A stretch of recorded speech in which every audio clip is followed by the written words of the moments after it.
As a child, you would wait and watch from far away, but you always knew that you'd be the one to work while they all play. And you'd lay awake at night and scheme of all the things that you would change, but it was just a dream.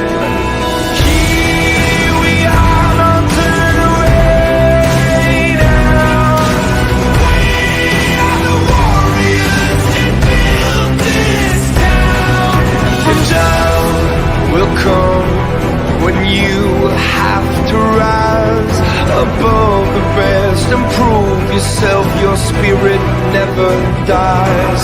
Farewell, I've gone to take my throne above, but don't weep for me, 'cause this will be the labor of my love.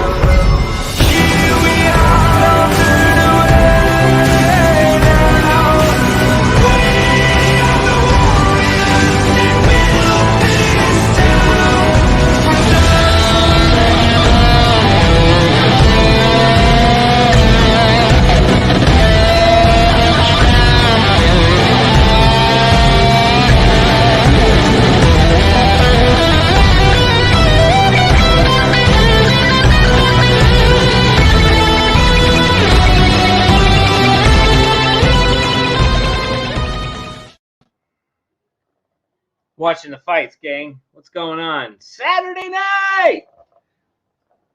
Doing an impromptu stream. What is it, 5 o'clock on a Saturday? It's drinking night. Everybody grab a beer. We start a little early. I got a Pacifico for my evening beverage of choice. Watching some UFC fights here. I got a couple of parlays still alive. But the point of this evening is going to be, I was watching some interviews with Fenn last night. Well, I actually fell asleep soundfully and peacefully.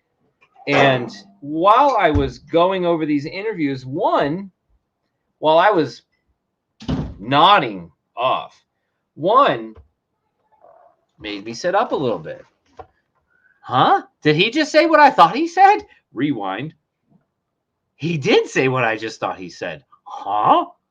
And then listen to more and more. It was only a 30-minute interview, but it really perked my ears up. And now listen, I'm well aware that a lot of you guys have read these kind of interviews over on Terry Scant, watched these interviews on YouTube. All good. I get it. I wonder, though, for most of us, and even myself included, have we seen interviews where we've only watched once or twice, or watched when it was apropos to the time in which it was apropos, and maybe that was 2016, and whoops, we forgot about that one. As you guys are all well aware, I've been trying to do that with all these Fenn interviews. I've really been digging deep to see if I've missed any interviews.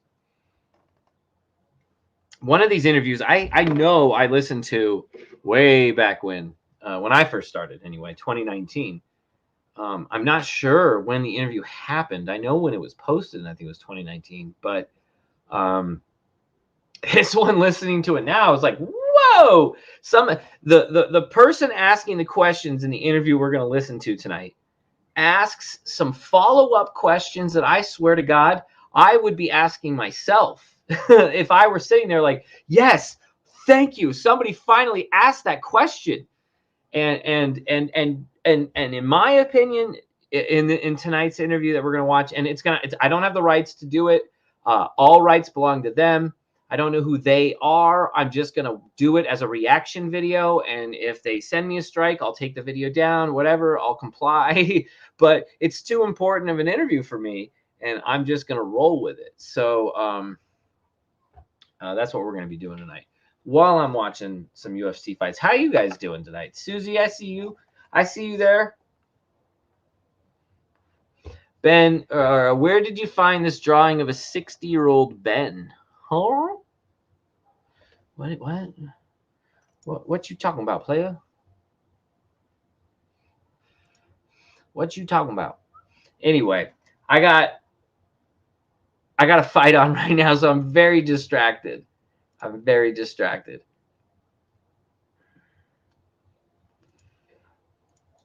I should hedge. I should. Ah, shit. Ah, got ash on my face. I think I'm just gonna roll with Roberson though. I know oh fuck, maybe I shouldn't. Oh fuck. I should. I'm streaming. I can't catch the live bet at the right time. I'm just gonna roll. No hedging. We're just gonna watch. See what happens. Either Roberson wins or whatever. At least I have another parlay still alive if Roberson loses this fight. So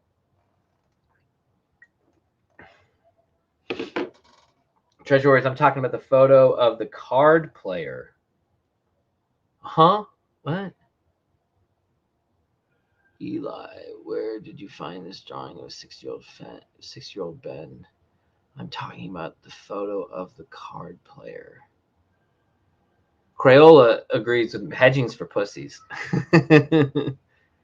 Am I missing a whole story here? The card player? Oh, the one I did as the thumbnail. I just picked a random photo. I just whatever I had in my folder, I just clicked. So I forgot what we were even talking about. The photo of the card player is from Ha Ha Ha though, just FYI.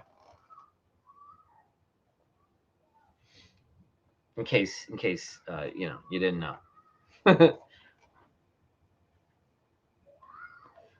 God, I keep forgetting this is a free ESPN Plus thing. There's commercials. It fucks with me. I hate commercials. All right. Anyway, so let me get at least the page up here. So share screen. Oh no. Oh, we'll do it this way. Okay. Yeah, this works. So it comes from this page. You shop, we ship. Oh shit, man! Roundtree is taking over here. Ay, man! He's just kicking this man. He's just beating this man to a bloody pulp. They just called the fight, didn't they? Motherfucker! God damn it! If I wasn't streaming, I would have hedged.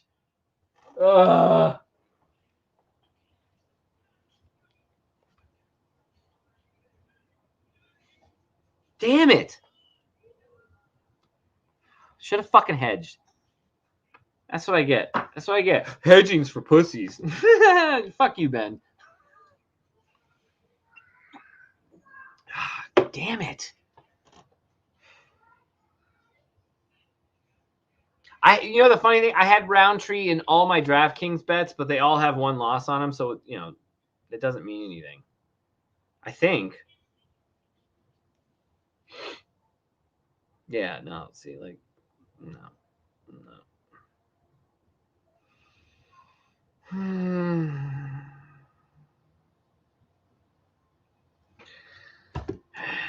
It's going to be a wacky night of UFC. I should have known that ahead of time. Anyway. All right, let's see. Let's see if we can get this video up and playing. I just want to see what the title was real quick. Oh, yeah, the Forrest Fenn, Irene Rawlings, and Doug Preston interview. Forrest Fenn, Irene Rawlings. Let's just Control F this. I don't feel like looking. Irene. What? Oh, I didn't spell Irene right. Here. There we go. All right. Know why? Because the harp seal is cute. All right. So this interview just goes, right? It just starts. It goes. All rights and property and ownership. Here. We're going to give them a subscribe. We're going to give them a like. And a share. So we're going to copy the link here. We're going to throw it in the chat. There you go. All right. I've covered my patootie. What's up, boo? Get in the hot tub. Oh, what? Ashley's getting in the hot tub. She's penalizing me for going live. Fuck. I lost money today, and Ashley's in the hot tub without me. That sucks. Anyway. All right, so we lost Roberson. That sucks, man. We were 1 away from that fucking parlay hitting if Roberson won. So now we go back to we're still 3 away. I need Youssef, Ankalev. Ankalev's gonna win, obviously, and Song Yadong should win. So should Youssef. I should hit this other parlay for $400. We'll see. End the stream and go hot tubbing. Right? That's the smart. What are you doing here? Ditch the shit. It's gonna be a good night. All right, so as our family friend Greg, he's not a family friend, I just thought family first, as Brutal Truth Greg would say, without further ado, I'm gonna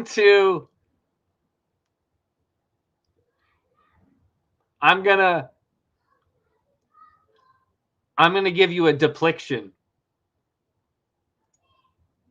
A cockroach is not cute, so you can kill all those you want to. I had this argument with Ramona Shoulder one time, Fritz Shoulders, and we were out at the run, and she said, I would never kill anything. I would never kill anything. I said, well, you don't kill mosquitoes? She said, oh, Forrest. Cat, why would you bring that up? Do you remember when the Dalai Lama was in town many years ago? Yeah. A reporter asked him, if you have a mosquito bothering you, and do you slap it? And he said, no, we Buddhists.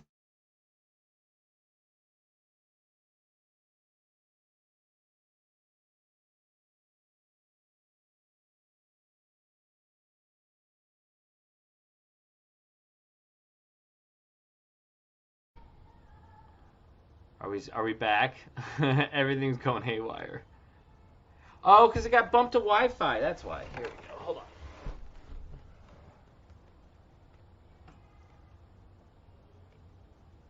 There we go. There.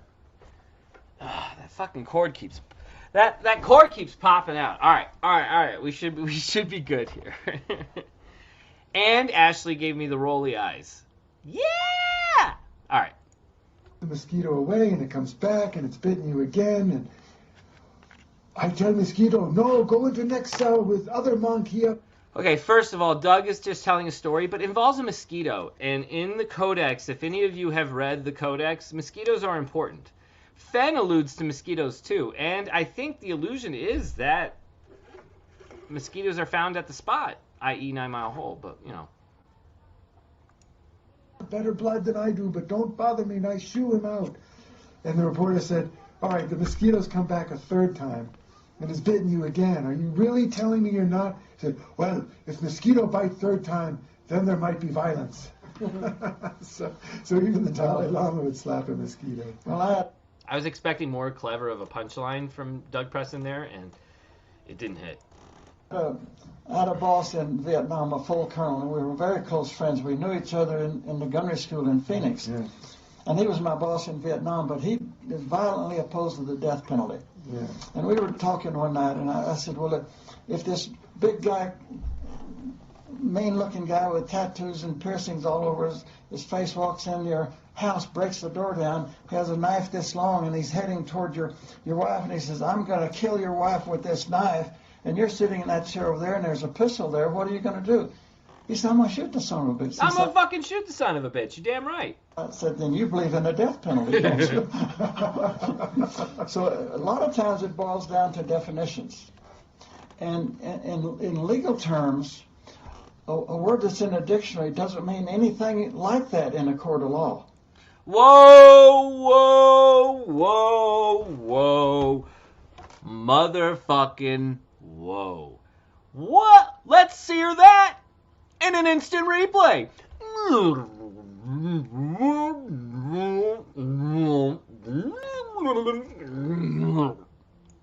Vietnam, a full colonel, and we were very close friends. We knew each other in the gunnery school in Phoenix.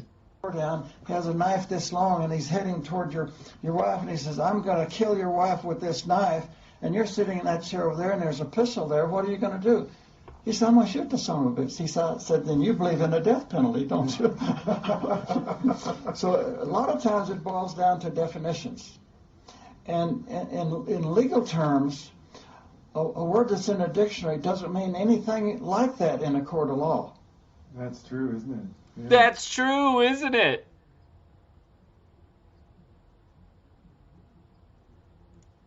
A lot of times it boils down to definitions.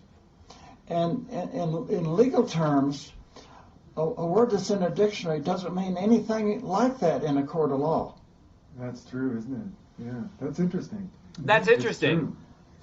For instance, if you fondle a woman, that's rape. Did you know that? Legal definition of that is rape. Really? And when they charge you with rape. Really? What? That's why there's so little fondling going on these days. Well, that's What's wrong with a little fondling? Why don't we, do you want to talk about treasure? Sure, I'd love to, Talk about yeah. treasure? Let's talk about the treasure, and why don't you ask Fenn about the treasure and how he came to hide it, and Fenn will answer you. Well, I'm curious to know when you Doug is going to be asking Fenn these questions. originally conceived the idea of burying, I shouldn't say that, of hiding a treasure. Well, in 1988, I had a little tiny pain in my left groin. It went on for a year. And finally I said, I'm just going to go check this out, because only when I laid down it was very faint. To make a long story short, they removed a kidney and found a big tumor on that vena cava that takes the blood back to the heart. And going into the If you have an insidious little pain in your groin, get that shit checked out. operation, my doctor said, well, normally we wouldn't remove a kidney just because it isn't working. Right. But he said, since you have a little pain there, let's remove the kidney. I said, what are the chances of cancer? He said, 5%. I said, okay, let's do it. Well, a 2-hour operation turned into 5. And when it was over, he told me I had a 20% chance of living 3 years. And my radiologist, who was giving me radiation, he wouldn't answer my question. Finally, I said, damn it, doctor, what are my chances? He says, Mr. Fenn, you got an uphill battle. Oh, that's And, terrible. coupled with 20% chance of living, I told myself, it took me, first it's shock, then it's disbelief, then it's anger, and you go through all of the emotions. And then finally I said, well, damn it, I'm not going to live through this, but I'm not going to. See, Davi is pointing out an interesting thing here. I know numbers are just coincidental a lot of the time, but 20% chance of living. Jack saying I had no more than a 20% chance of finding the chest. These things are possibly intertwined. You're going to have to drag me down the hall with That's black not what made marks me all interested, over the though. floor. I said, if I've got to go, I'm just going to take it with me, and heck with everybody else. I mean, I'm going to leave on my terms, not on your terms. And I made some arrangements, and I said, I found that chest, and Whoa. Okay, this is where, and I think we've all been privy or guilty to this, whatever the right term is, where you get into an interview and you start to sit back and you just start to hear words, and sometimes the words just become words, and you're hearing it, you're understanding the story as it's being told to you, but what you're not grasping is some of the finer. Jesus, Mary and Joseph. But you're on camera, Boo. Sorry. You're on camera. Sorry, just need this. My God. Just need the bubbler. Yeah, I don't know what I was saying. I'm just going to press play. when I found that beautiful chest, that was the catalyst. Okay, hold on. When I found that beautiful chest, that was the catalyst. Now, I know for a fact there are searchers in this community that know for a fact that Forrest Fenn bought that chest allegedly in 2006. So, Forrest has given us a story that revolves around 1988, 1989, and then links it into finding this chest that he needs, and all of a sudden he's talking about that's the catalyst. Because it was so beautiful, and I said terms, and I made some arrangements, and I said I found that chest, and when I found that beautiful chest, that was the catalyst, because it was so beautiful, and I said that's the way to go, and I went to gun shows in different places, and I started buying gold.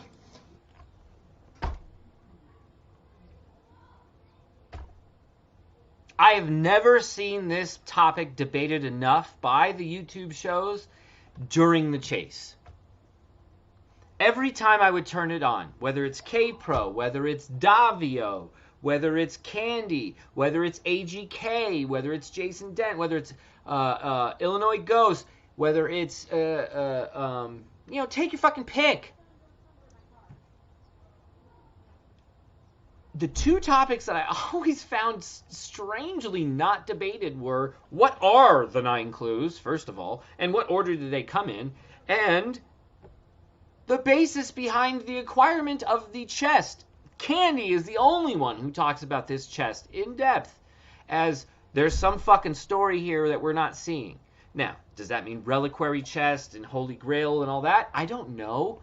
But I can't say no to that, just like I can't say no to 9 Mile Hole, but just like I can't say no to my spot at Mount Haines. We don't know. But what I do know is there is a major, major, major timeline issue happening that Forrest Fenn himself is creating here. Let's rewind it a little bit. I found that chest, and when I found that beautiful chest, that was the catalyst. Because it was so beautiful, and I said that's the way to go, and I went to gun shows in different places. I went to gun shows, and I started buying gold, big nuggets. Okay. There's 20.2 troy pounds of gold in that chest, and there's all kinds of bracelets with diamonds and rubies and emeralds and different things. See, now this is a good point right here too. There's all sorts of bracelets with rubies and diamonds and emeralds and all sorts of.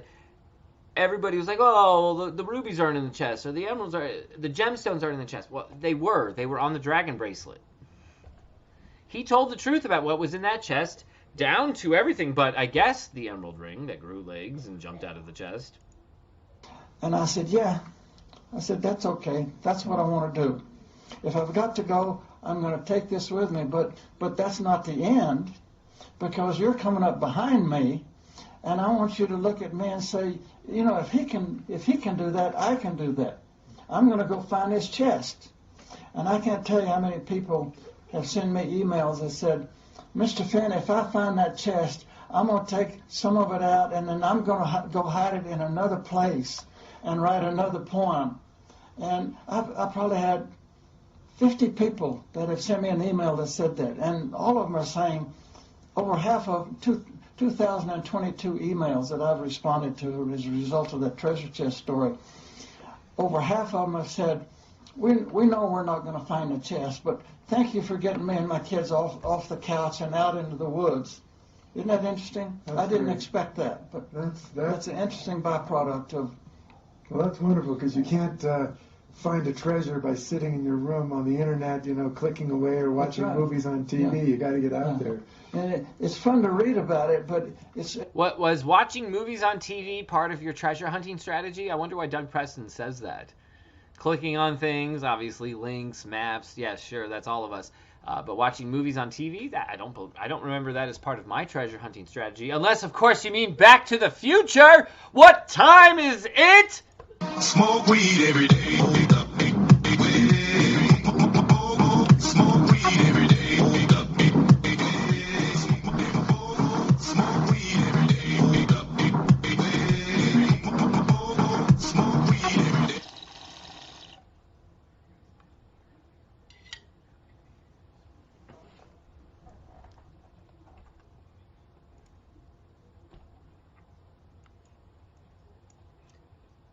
Interesting byproduct of...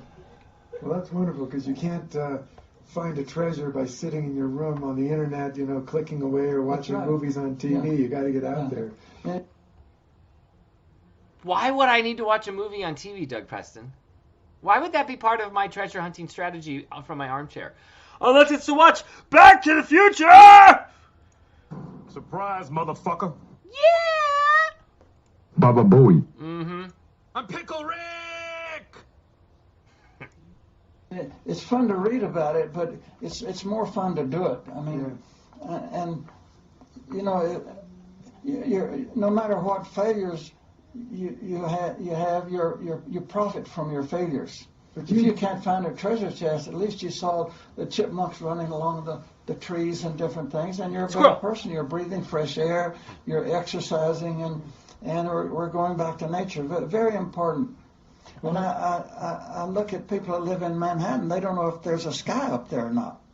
I know. I They remember read about. If anything ever convinced me that canopy of stars literally just means canopy of stars, it's Fenn talking about people living in Manhattan not knowing if there's a sky, because he's right. It's always just a haze. You never see stars. The sky, but they don't know that it's there. They haven't seen the stars in years, some of them. But well, what I love about it is that it's your whole life has been an adventure story. I mean, there are so few people who live life as if every day is a fresh challenge and adventure, and this whole bearing of a treasure is sort of consistent with your whole philosophy of life, isn't it? But you know, all of that was accidental. I think I'm an adventurer once I get started. But everything that I've done, I didn't go to college because I didn't think I could pass the courses. I made D's and F's in high school. He didn't go to college because he didn't think he could pass the courses. Ladies and gentlemen of the jury, I beseech you, all of you. Well, hold on. Where's my book? Shit. All right, well, open up your Thrill of the Chase book. Go to the Stout-Hearted Men chapter and notice how Forrest tried to sneak himself into college, not because he didn't think he couldn't pass, but he tried to sneak himself into college because he knew he could, and he just didn't have the money for it. Okay? It wasn't the brains that he lacked. It was the money that he lacked. And here in this interview, he goes, I didn't think I could pass. We know he's making shit up. Either in this interview or in the Thrill of the Chase. Whether or not he ends up going to college afterwards, it doesn't even matter. We know in the Thrill of the Chase, he tells us he even tries to sneak on to a college campground or college school. I don't know the word. He tries to sneak into college. For him to say, I couldn't get into college because, I was afraid to go to college because I couldn't do it, he's full of shit.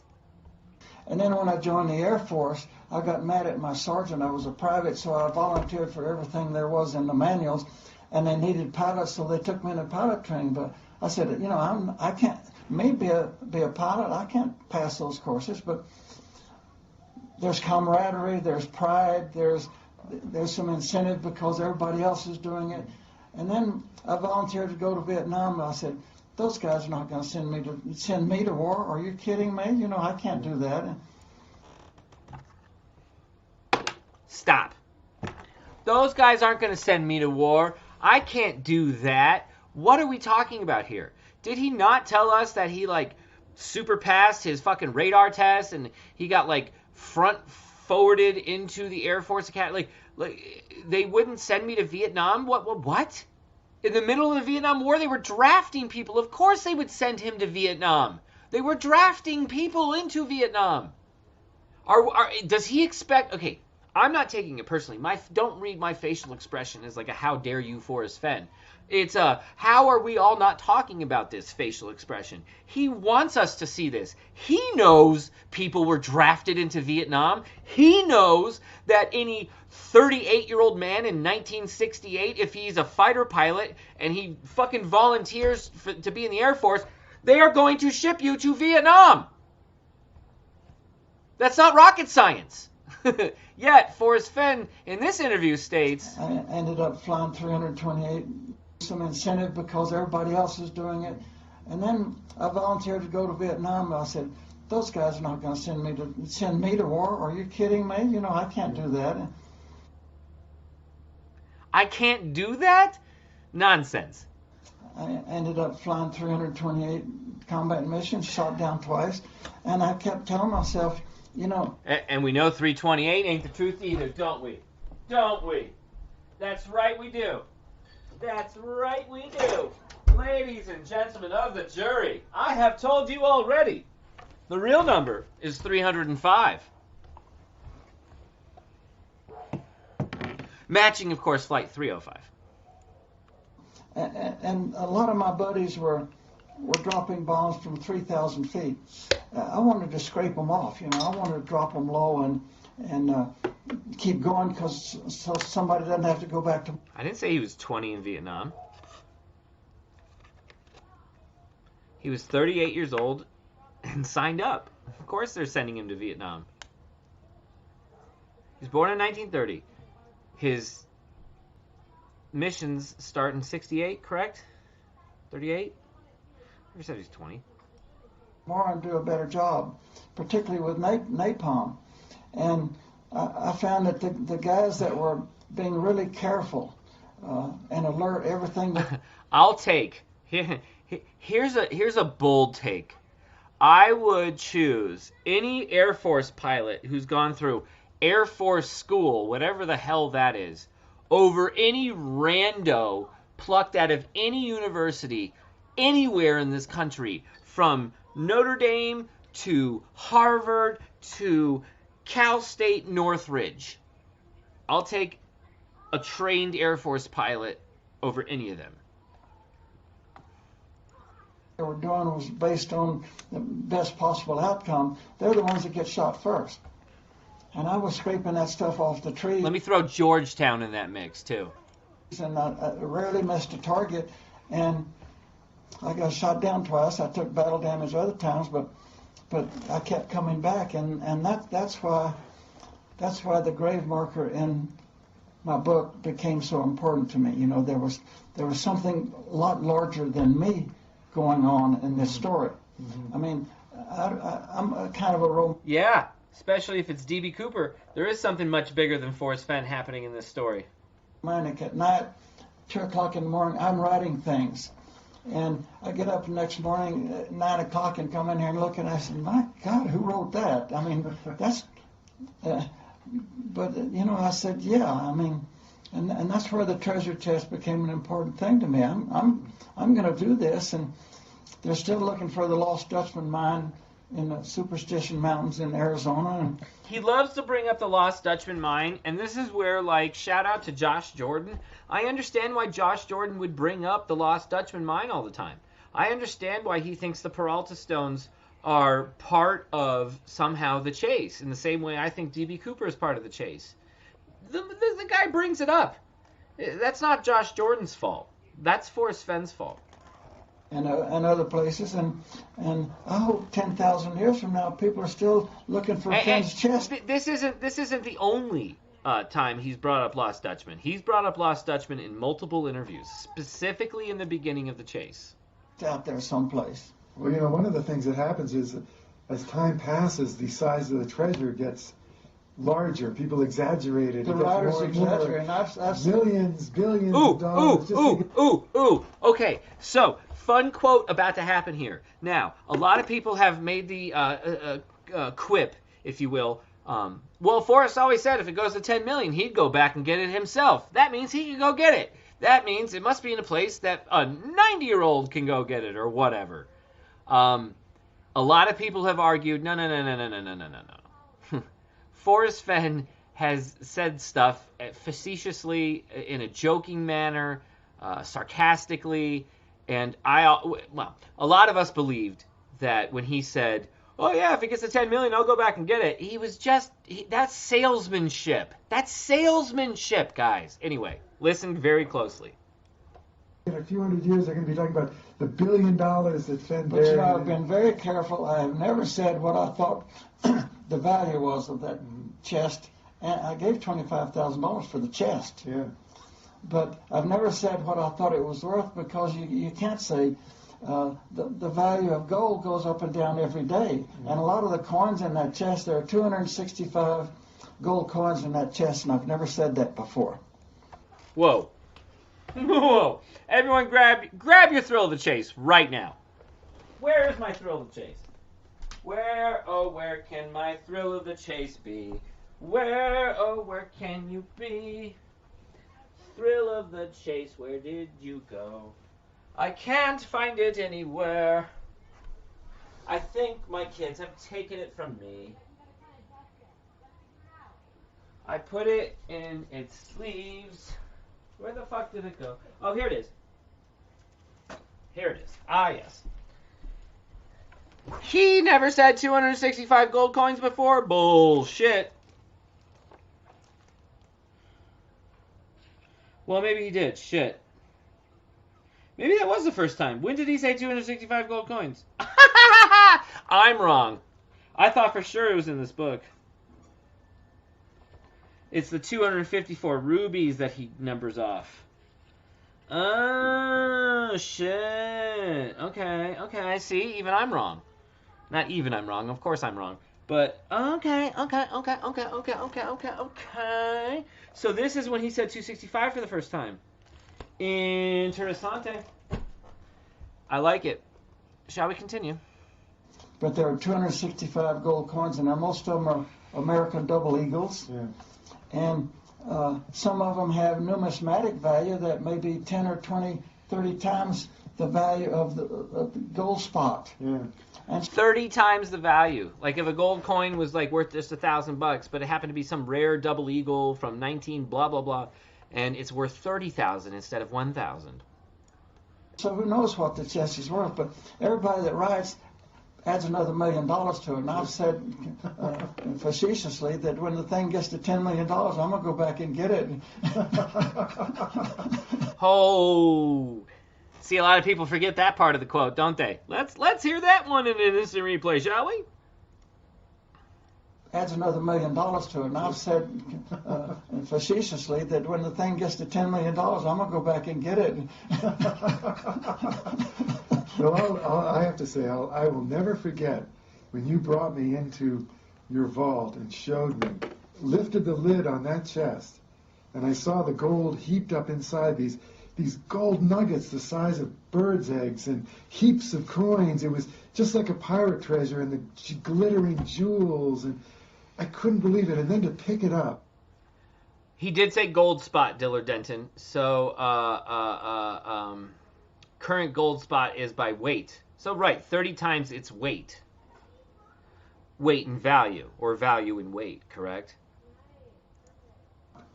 That cold, heavy feel of gold. There's something... The cold, heavy feel. Something very primitive about the feeling it gives you, you know. That A beautiful gold nugget can be worth 4 or 5 times what it weighs. And that one big nugget weighs, I think, 17 troy ounces, a little over a pound. I like to, when I'm showing particularly women my vault with, and their kids are standing there, I'll pick up that big nugget and hand it to them. About half the time they drop it because they're not expecting it to be that heavy. Yeah, it's amazing. Gold has a wonderful feel to it. But, you know, this is... Gold has a wonderful feel to it. Is, you know, so extraordinary. So... What's that? How did you figure out then, I mean, without giving away, you know, the secrets, but how did you figure out where you were going to hide it, and what, you know, how did you work all those details out? Well, I got sick in 1988, the one with the and I decided I was going to do it then, and it was... Well, I was 58 years old. Sorry, guys, I'm going to rewind that I one. hit the chest when I was either 70... No, this is important. Well, I got sick in 1988, and I decided I was going to do it then, and it was... Well, I was 58 years old, and I hit the chest when I was either 79 or 80. I don't want to say exactly when it was, but that's a lot of years later. So I had 15, 18 years to plan and think about what I was going to do. And I wrote that poem. That poem it looks like it's just something I did off the... Every word in that poem is crafted. Crafted. It's not just a sentence. it's a craft, and it took 15 years to write that poem. That's interesting. Okay, okay.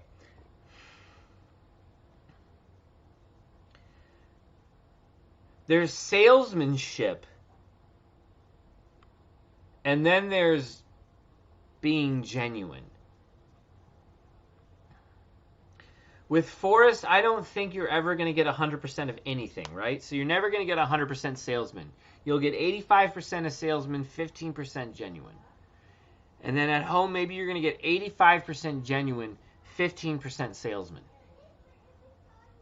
With what we're dealing with as searchers, I think we need to assume we're getting 15% truth and 85% bullshit. But the way in which he sounds, in which he fucking is so adamant that he crafted this. It took him 15 years. It doesn't sound like salesmanship. It sounds like, God dang, I'm proud of myself. Pat me on the back. I fucking worked hard for this. And the guy I didn't bet on is raising his arms after the end of this fight. And that makes me think my guy lost.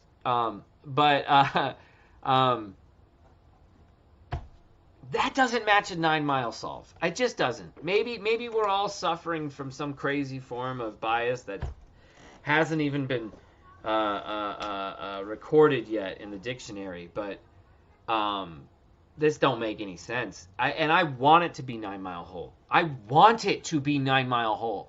Alan and I solved ha ha ha before 9 Mile ever took a full frontal picture and head frame that the collective unit of Shannon, K-Pro, Cynthia, Rudy had post 2022. In 2021, nobody was pushing 9 Mile Hole. Vertigo had a great post about 9 Mile in Thor, and Rudy jumped on that shit quick, and he fully believed. He was like, this logically makes sense to me. So Rudy was in on it. But when Alan and I solved ha ha ha, what we were doing, we were following 7 clues in a treasure hunting book, and that led us to a place called 9 Mile Bay. We didn't want it to lead us to 9 Mile Bay. We didn't ask it to lead us to 9 Mile Bay. It led us to 9 Mile Bay.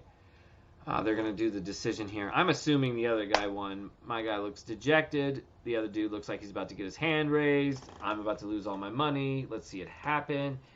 3, 2... Well, oh shit! My guy won. Hey-o! Well, there goes my poker skills. Yusuf! Why'd the other guy raise his hand? Anyway, whatever. Who cares? I wasn't watching, obviously. Shit! I totally forgot where I was. Whoopsie daisy. Maybe I can look at chat. You guys can remind me. I've neglected you guys today. Sorry about that. But yeah, no, basically, I don't know. We didn't want it to be 9 Mile. It led us to 9 Mile. The 7 clues in that damn stupid treasure hunting book. We were led on to the solve of ha ha ha through Forrest Fenn's scrapbooks. And those scrapbooks became precise for us. And we were like, oh, fuck.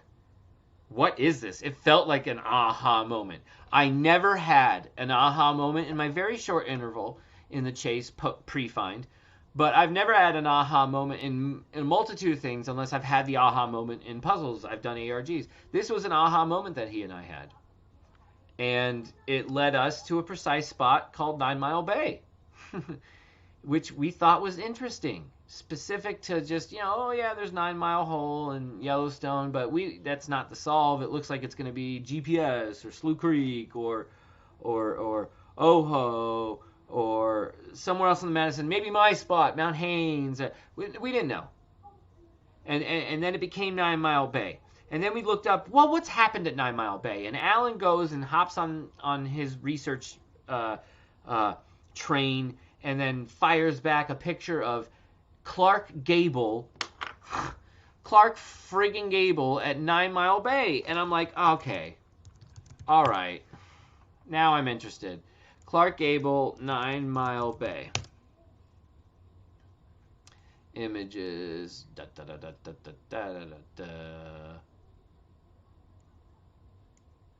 You know, I made it difficult, but not impossible, right?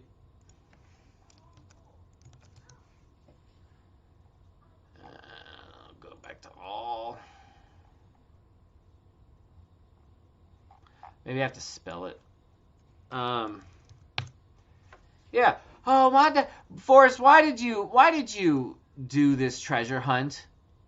Well, you know, my daughters don't even know who Clark Gable is. Wait. Why are you bringing up Clark Gable? What does that have to do with anything? Well, you know, my daughters don't even know who Clark Gable is. What? That doesn't make any sense. Clark, what do I do? I gotta do trout or something like that?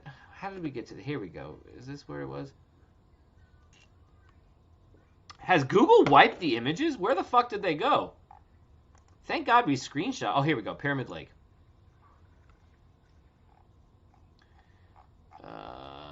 Whoa. I was scrolling very fast. Did I see the name Babcock in here? Hold up. Oh my God, that would be hilarious if I did. Okay, I did not. Just in case. No, okay. All right, so where's Clark Gable in this? Let's just skip. Here we go. Clark Gable. Oh, here we go. You guys ready for this one? You guys ready for this?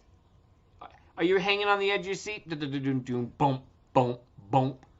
Another one bites the dust. Ow! Bump, bump, bump.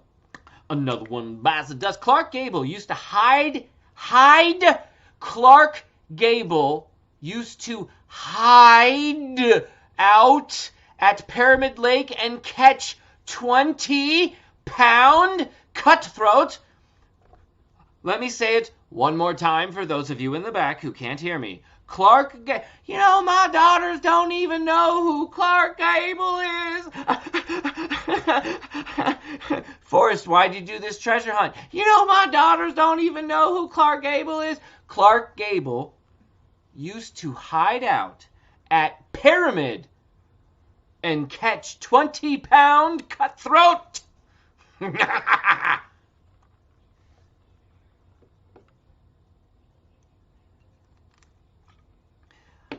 But you know what? They still don't know who Clark Gable is.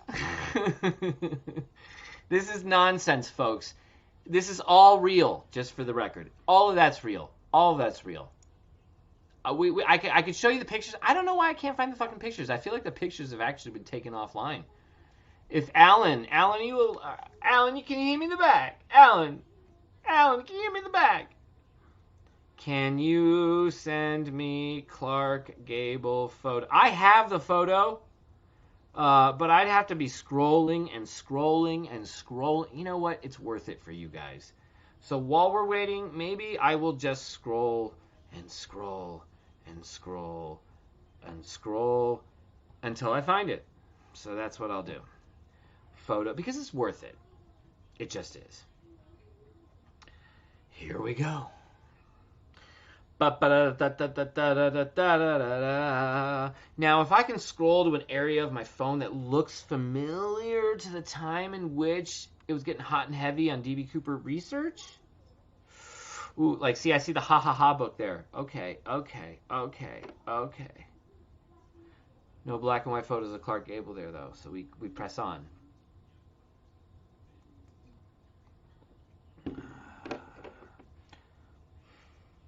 Nixon, Nevada, right? Nixon, Nevada.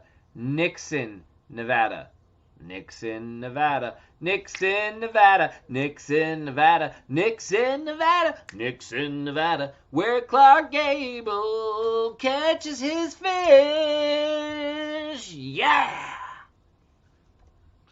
All right, hold on.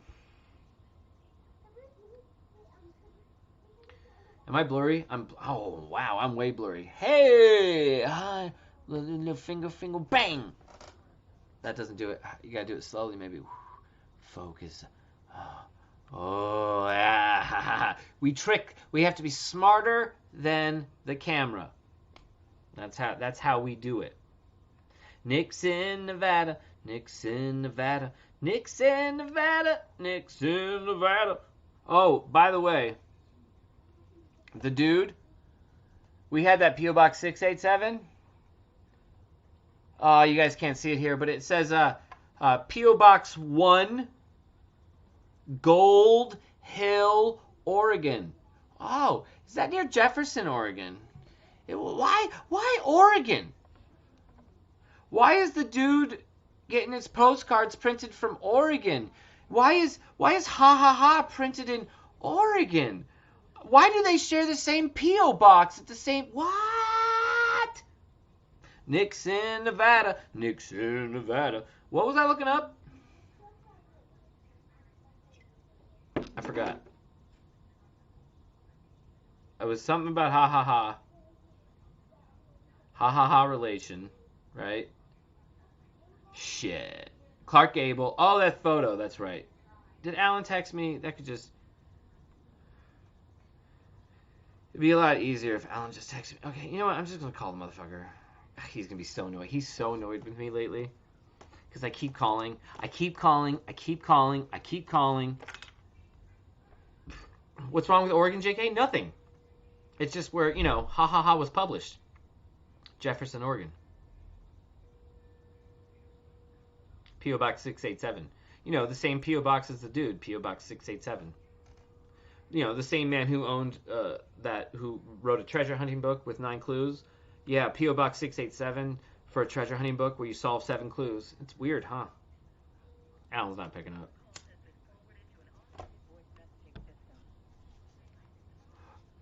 It's too bad.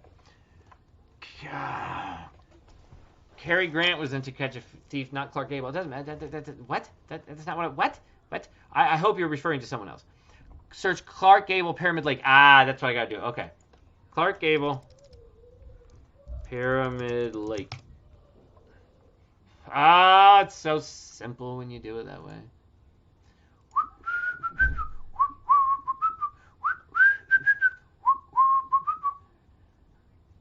La la la la la la la la.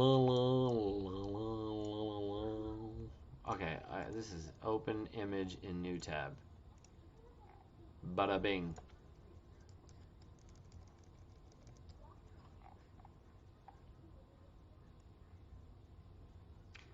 That would be Clark Gable, world's largest trout, 1934, Pyramid Lake. And ladies and germs, you know what's in Pyramid Lake? 9 Mile Bay. We didn't know that when Alan and I embarked on our journey. Our journey brought us to 9 Mile Bay through the clues in the book. The 7 clues in the book led us to 9 Mile Bay. Lo and behold, 9 Mile Bay, Pyramid Lake, Nixon, Nevada. That's where Clark Gable is taking a picture with the world's largest trout, 1934. Ooh, doggy. Now, that by itself means nothing. P.O. Box 687. I did it for the thrill of the chase. Again, a quote from Ha Ha Ha. I was left with $10,000 a year pension. And that wasn't right. Oh, where did I hear that from? Oh, no, that was from Ha Ha Ha. Also heard in the thrill of the chase story. Yes. Anyway, let's get back to the topic at hand here. Let's go. Poem is in your book. Poem is in the And book. everything that you need to know to find the treasure is in that poem. There are 9 clues in that poem. And you can go, if you can figure out the clues, it's not easy. If you can go, hold on. We gotta catch these pauses he does to himself. We should listen to. No Bobby Oh, I know. Hey, Ashley. She's in the hot tub. We're gonna do an intermission at some point. Poem is in the And book. everything that you need to know to find the treasure is in that poem. There are 9 clues in that poem. And you can go, if you can figure... And you can go, what was he going to say? You can go to that treasure if you figure out the 9 clues, but why does he stop himself? Figure out the clues. It's not easy. Because if it was easy, anybody could do it. And I didn't... No, I thought it was a simple solve. No. Everybody in 9 Mile Bay, or 9 Mile Hole, sorry. 9 Mile Hole's telling me, oh, no, simple, Madison Junction. Of course it's warm water soap. Of course it is. And then not far but too far to walk is just, this. Of course it is. And then home of brown is this. Of course it's brown trout. Want that. But a guy that easy, anybody could do it, and I didn't want that. No. Down and what we don't do today. Poem is in the book. Everything that you need to know to find the treasure is in that poem. There are 9 clues in that poem, and you can go if you can figure out the clues. It's not easy. It's not Because easy. If it was easy, anybody could do it. And I didn't want that. Oh, okay. But a guy that sits down and what we don't do today is No, but what he did was list the name of the solve in the book. think. We skip With a along the picture. surface instead of diving under the water, and a person. Skip along the surface instead of diving under the water. Yes. His quotes are taken way too on their surface. That's willing to sit down and think with a cup of coffee and turn the phone off and chase the kids out. You can figure that thing out. Chase and the kids. The person that can do that may find that chest. That's interesting. So tell me about some of the people who've been looking and how close they've gotten. Well, there's a couple in Chicago. Whoa.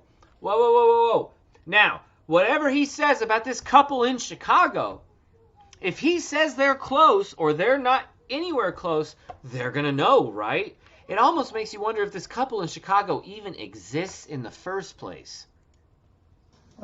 He's a truck driver for the state, mostly snow clearing, I think. Yeah. He has driven from Chicago out here 9 times. He drives 9 times. 9 times. Gee, is Forrest just forcing a story here where he just utters the word or the number 9? 3 days to get out here. He looks for 2 days and takes 3 days to drive back. He's done that 9 times. He flew out here once with his son to look for the chest and couldn't find it, and he flew back, but it was so expensive he couldn't do that anymore. Mm-hmm. So he decided that they're going to drive in, and I get emails from them, and they're looking in my book for. I've said in my book that there are very, very subtle hints in the text in my book that won't lead you to the treasure chest, but they'll help you with the clues if you can correlate the two and mix them up into a catalyst that'll give you this. Whoa! Okay. So, brutal honesty, right? That's the moment that made me sit up and go, whoa. I have never heard him explain the hints and the clues together like this before. Now, I know I've heard this quote. I know I've heard this interview before. I guess I wasn't paying attention at the time. I must have been listening to it while I was reading something else, trying to catch up, whatever, blah, blah, blah. But 1439. In the text in my book, that won't. No, let's go back more. Here. And I get emails from them, and they're looking in my book for. I've said in my book that there are very, very subtle hints in the text in my book that won't lead you to the treasure chest, but they'll help you with the clues if you can correlate the two and mix them up into a catalyst that'll give you this. Then you can find that treasure chest. Now I'm going to ask a question now. Now we're going to ask Fenn to ask Doug a question. We're going to ask Fenn to ask Doug about... There is so much that was said here. Again, I'm going to rewind it. And I get emails from them, and they're looking in my book for. I've said in my book that there are very, very subtle hints in the text in my book that won't lead you to the treasure chest, but they'll help you with the clues if you can correlate the two and mix them up into a catalyst that'll give you this. Then you can find that treasure chest. Now I'm going to ask a question now. Now we're going to ask Fenn to ask Doug a question. We're going to ask Fenn to ask Doug about how the treasure chest inspired his book. So I don't know if you guys heard it. I heard whispering in the background. It could be about lighting. It could be about something else, but I'm going to re-listen to that. Hold on.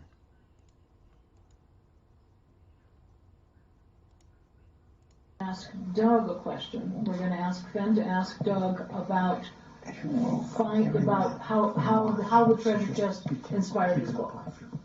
So we're going to go. Did you? How the treasure chest inspired him. Well, his book I heard be careful and something about light. was first. No, you saw the. Oh, here's where the interviewer starts to question the timeline of the interviewee, and this made me go, ooh, pause. I went downstairs. I grabbed a bottle of water. I was like, okay, hold on. Let me listen to this. This is, again, at 1:45 in the morning now. I'm going to rewind it just a touch. How the treasure chest inspired his book. So we're going to go. Did you? How the treasure chest inspired him. Well, his book was first. No, you saw your chest. You didn't hide it yet. Yeah, but the codex was before the treasure chest. Is that what you're Whoa, talking whoa, Forrest.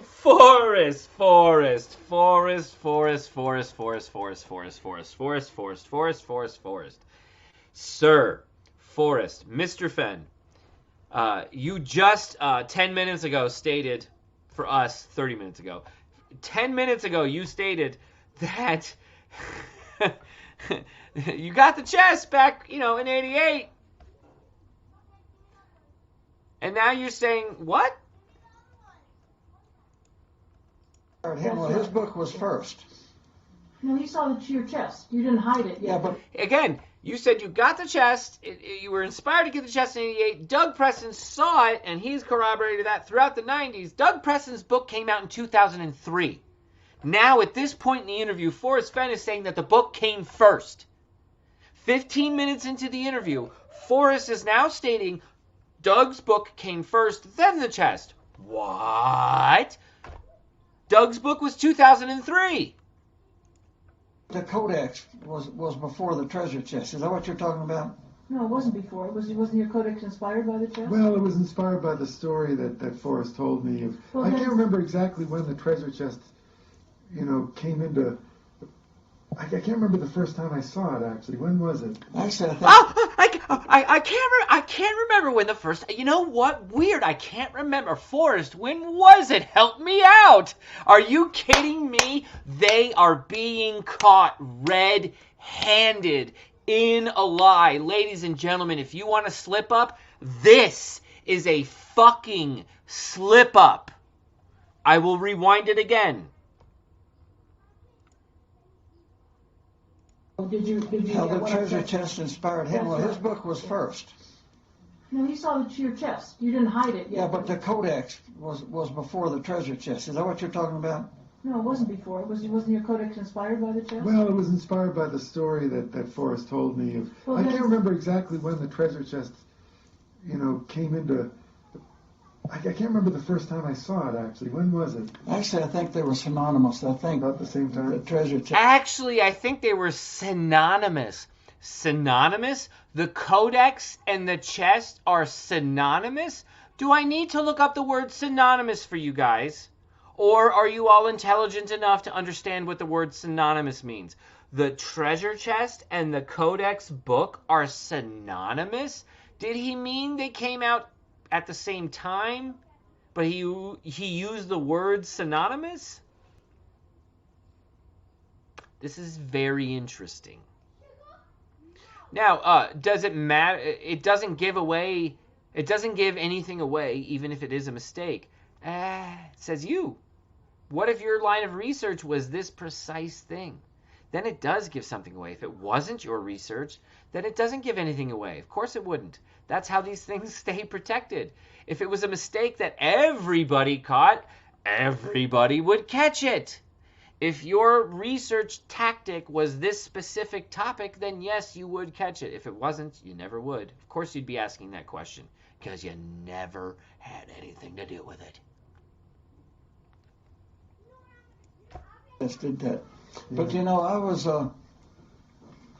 Everything said that I was dying of cancer, and my father had pancreas cancer. And Now notice. I'm going to rewind it one more time. Fenn switches the conversation now. He knows they've been caught in a lie. They have been caught red-handed in a slip-up. And what he decides to do is shift that conversation and distract. He's a master at this, and y'all should have been catching it more and more. I'm going to go back 30 seconds. Hear it from 30 seconds from ago to now. Go. Well, his book was first. No, he saw your chest. You didn't hide it yet. Yeah, but the codex was before the treasure chest. Is that what you're talking about? No, it wasn't before. Wasn't your codex inspired by the chest? Well, it was inspired by the story that Forrest told me. Well, I can't remember exactly when the treasure chest, came into. I can't remember the first time I saw it, actually. When was it? Actually, I think they were synonymous. I think About the same time? the treasure chest did that. Yeah. But I was. Everything said that I was dying of cancer. But My father had pancreas cancer, and they gave him 6 months to live. A year later, he's fishing in those fast streams up in Montana, but he refused to take painkillers, and the pancreas cancer was just chewing on him something fierce. Dennis, when they said treasure chest, they were meaning the treasure chest that Doug was alluding to seeing before the 2009-2010 TTOTC hiding. So he called me one night on the phone about 10 o'clock at night, and he says, Forrest, I'm getting ready to take 50 sleeping Bingo. pills. I just wanted you to know. Just FYI. Bingo. Just because Fenn told me he had already hid the chest in July 2009 does not mean I think he hid the chest in June 2009. I've hypothesized that maybe he hid it in June 2009, but it is more than likely he hid it in 2003. It took him 15 years to write the poem. We heard in this interview that starts in 1988. Well, 15 years later is 2003. I said, well, I'll be there first thing in the morning. He said, that's too late. And it was. I had an airplane. I got up. It was not hit in 2003. Jen, I just gave a great salient thought on why it could be. Why you gotta be so mean? Do you know what time it is, Jen? Honestly, look at your clock right now. Smoke weed every day. Smoke weed every day.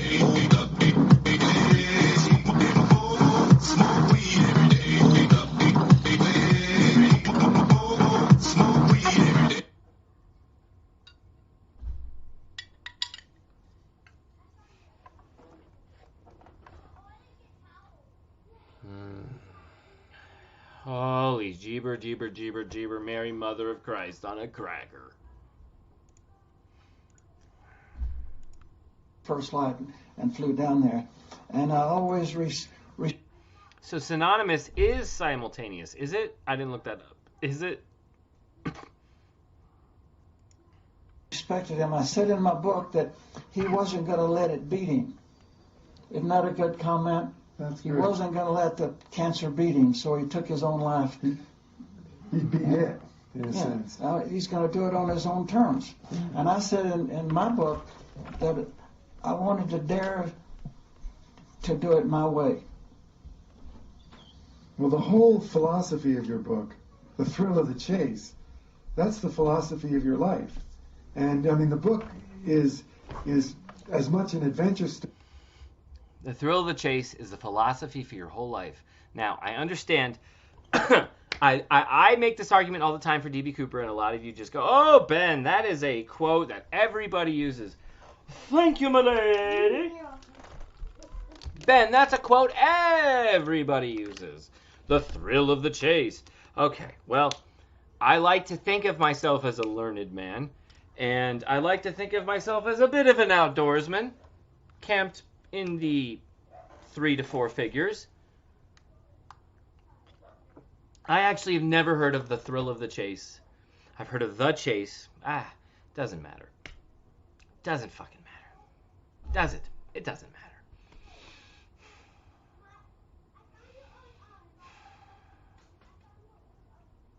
Y'all are gonna be, some of you are gonna be very disappointed when it turns out that Fenn did write ha ha ha.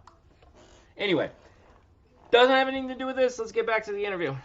Story, and a story about treasure as it is, laying out a very interesting and beautiful philosophy of life, which is, it's not getting there. it's not finding the treasure that's important, but it's the thrill of the chase. It's working for that.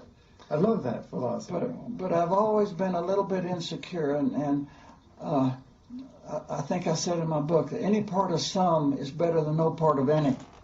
And so I was always stretching myself to the point where I'm not going to be able to do this, but I'm going to stretch the heck out of it.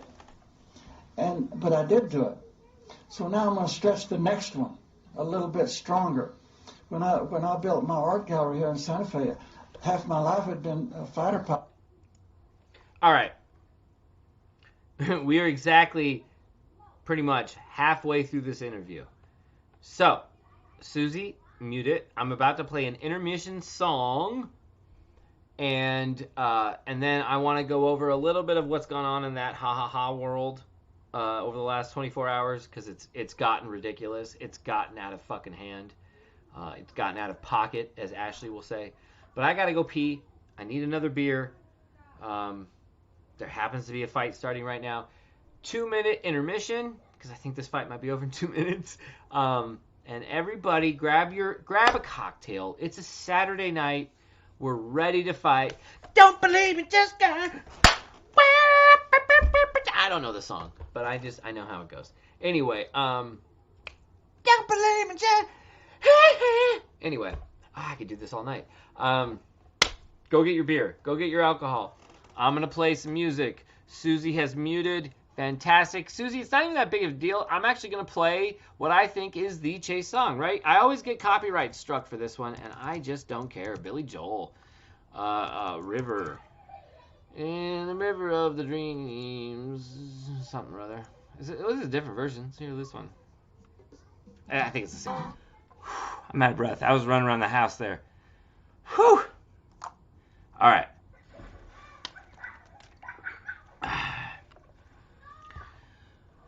I gotta catch my breath. So I'll allow everybody to just, sit back down in their seats, get all comfy cozy with their popcorn and their drinks. I hope you all have alcohol now. Oh, I didn't get alcohol.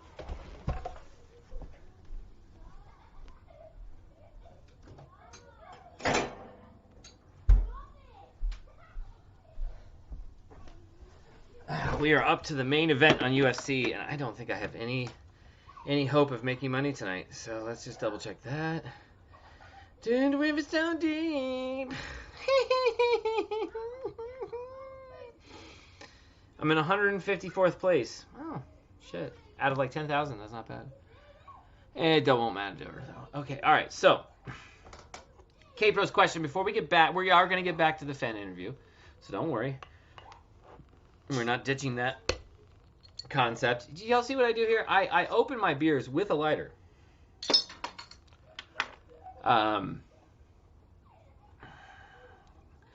Now that I have no money on the line, I hope Thiago Santos whoops this motherfucker's ass, but I don't think that's going to happen. Shit, I'm almost distracted right now. All right, so K-Pro's question. Ha ha ha has gotten silly. Can't believe the past 24 hours. Did Ben go over that? No, I have not gone over that yet. Ben isn't lip syncing. He's dancing. I was dancing.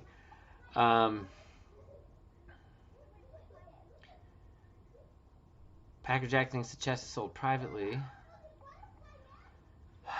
I almost call that news, but I'm distracted right now. Ben, you need to pace yourself or you won't make it to your 40s. I never thought I would. Listen, you got one life to live. Something, Ferris Bueller.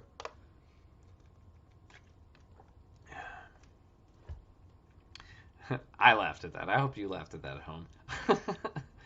Packer Jack, wow, cool. Anyway, blah, blah, blah, blah, blah.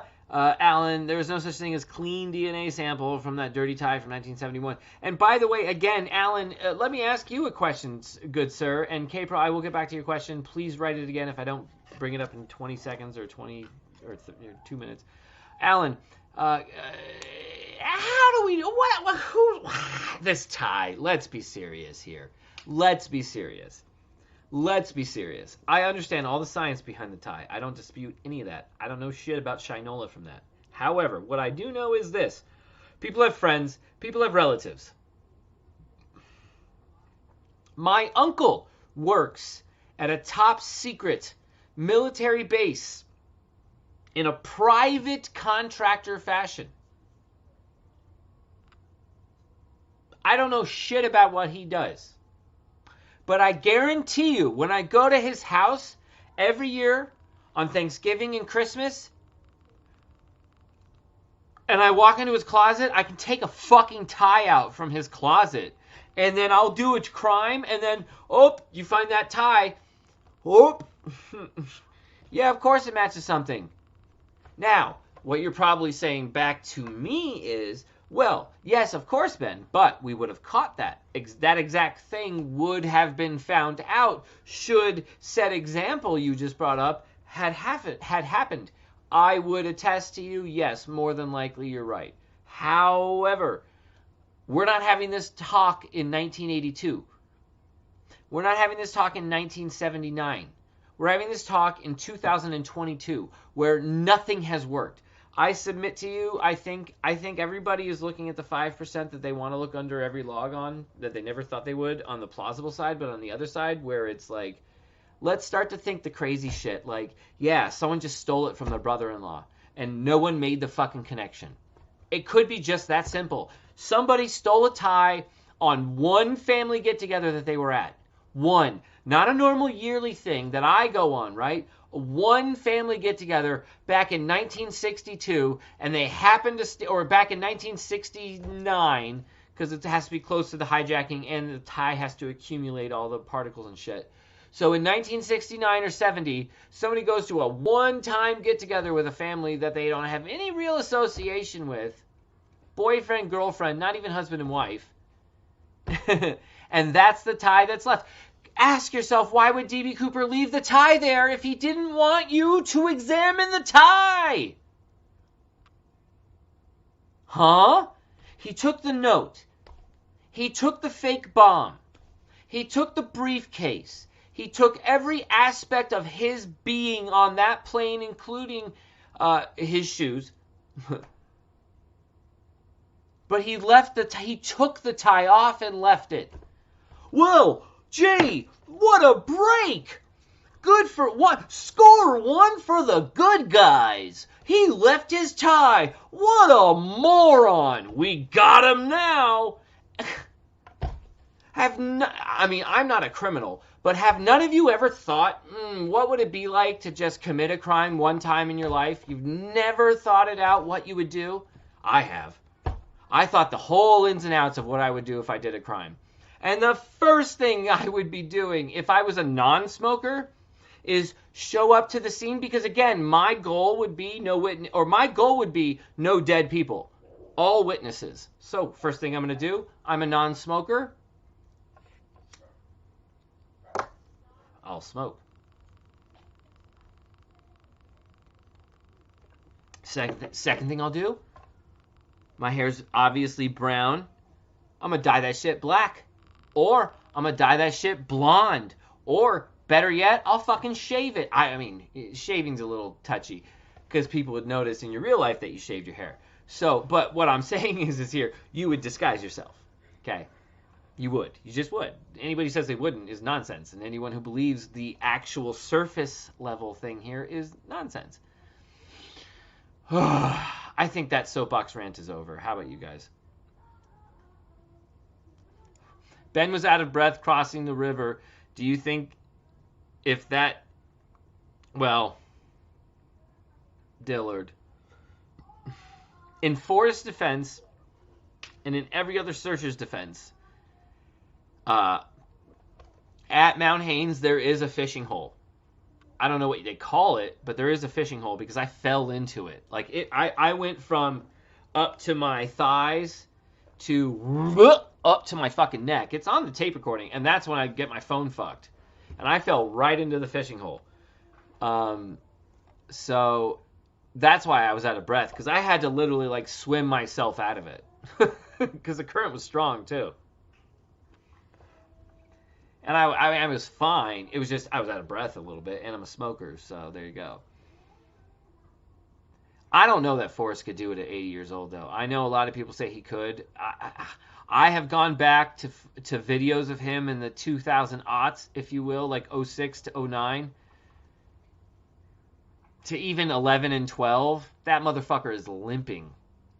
He is limping. He's certainly limping in 11. He is certainly limping in 12. He's certainly limping in 10.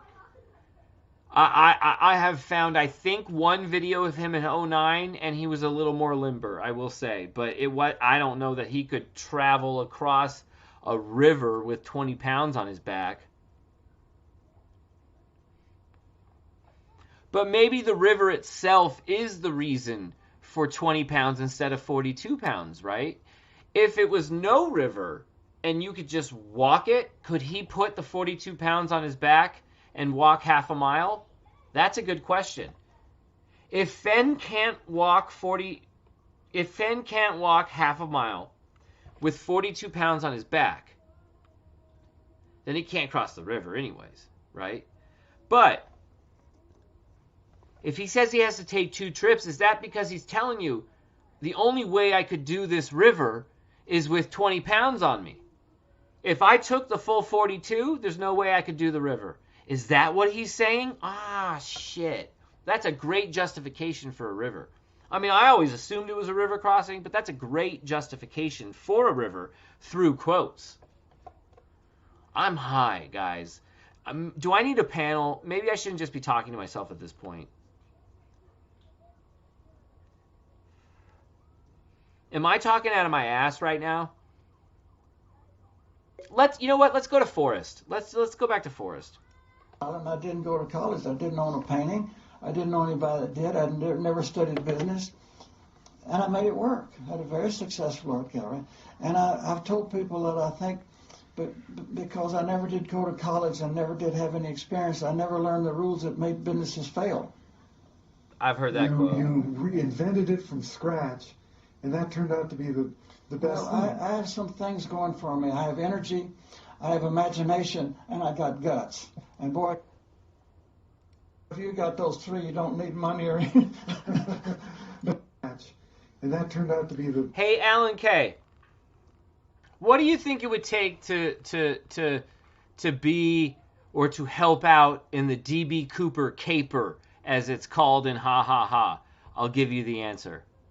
The best Well, thing. I have some things going for me. I have energy, I have imagination, and I got guts. And boy, if you got those 3, you don't need money or anything. But I always thought that I was a little bit ahead of myself, and I was not sure whether I was ever going to catch up or not. But you also have interesting taste. I mean, you discovered so many artists who were unknown. He wanted to force that line in, ladies and gentlemen. Make no mistake. And you found them and made them, famous. You know how you do that? They won't teach you this in college, but you know how you become an expert? How? You advertise full-page color. Full page color. Do you know what he's saying? You just don't have to know anything. Just advertise. Advertise, advertise, advertise. Guys, I think I can tell you this. As a man who comes from advertising. Yes, that's all you got to do. That's all you got to do. Have I told you my advertising background? I sold something called seat licenses in Minnesota. It was a newer concept back in 2015, but essentially you were a season ticket holder for your whole life. And then a group of 25 individuals from Los Angeles fly in.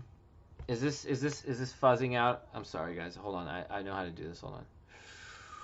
A group of this light is so much.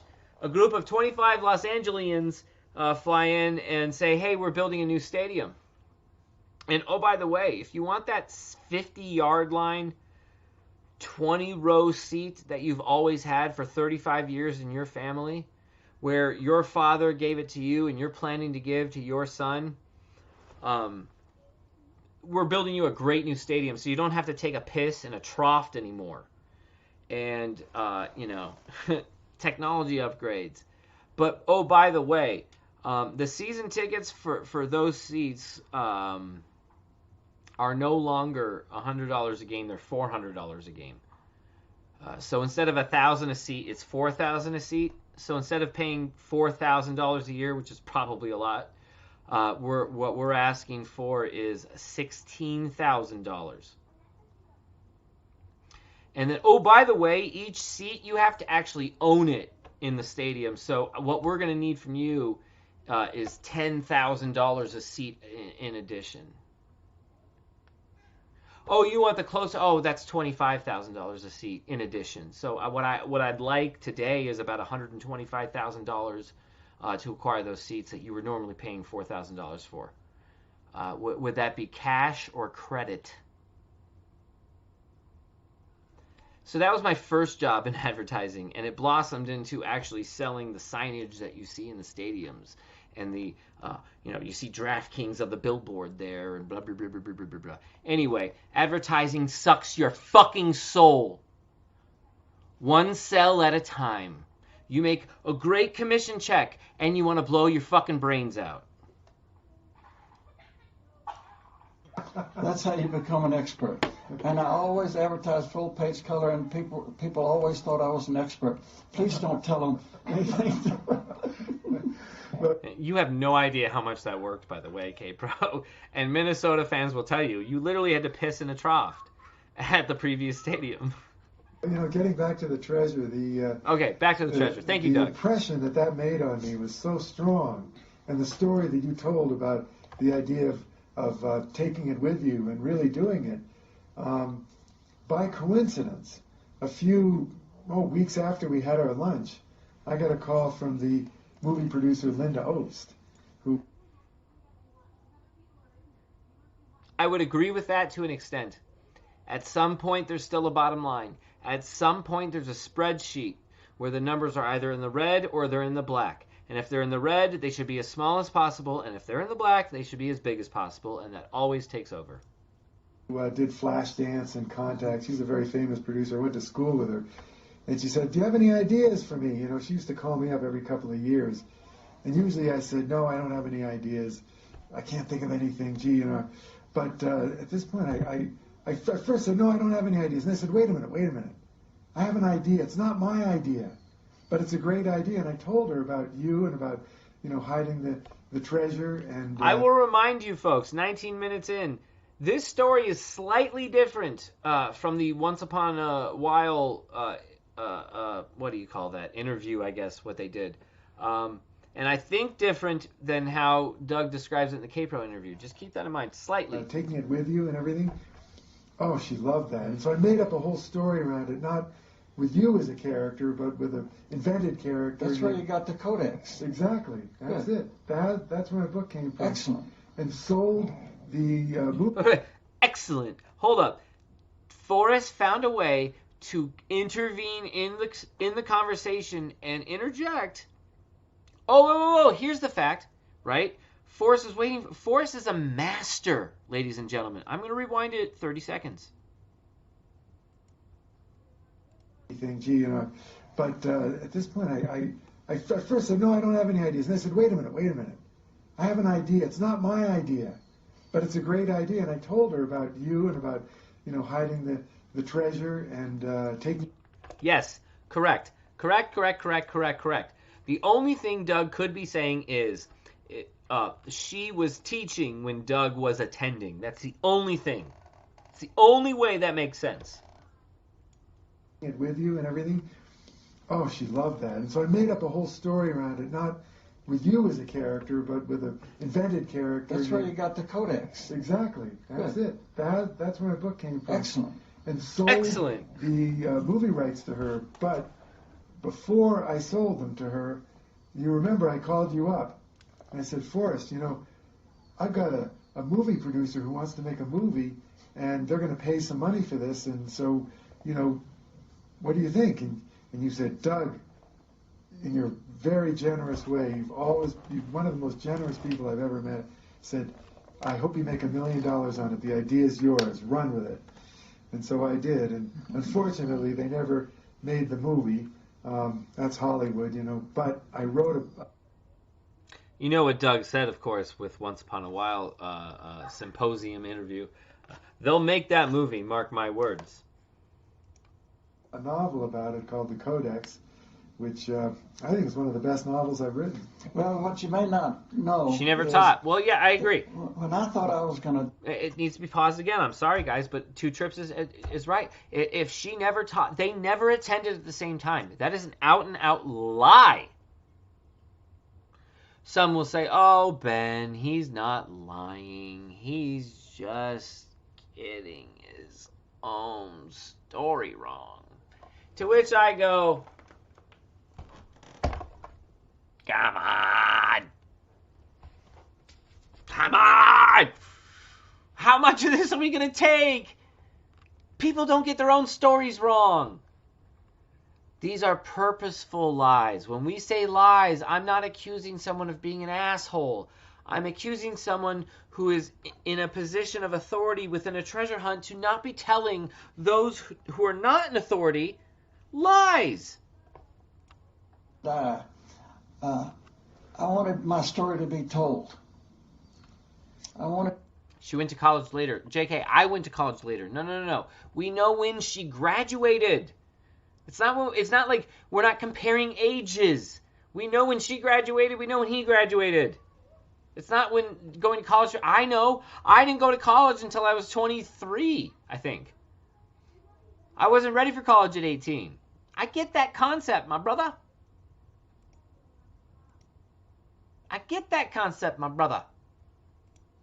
And I said in my book, I wrote my unauthorized autobiography because I didn't know where it was going to go. But since I figured I was going to be dead at the end, I couldn't write the book. That's why I wanted you to write the book, because my.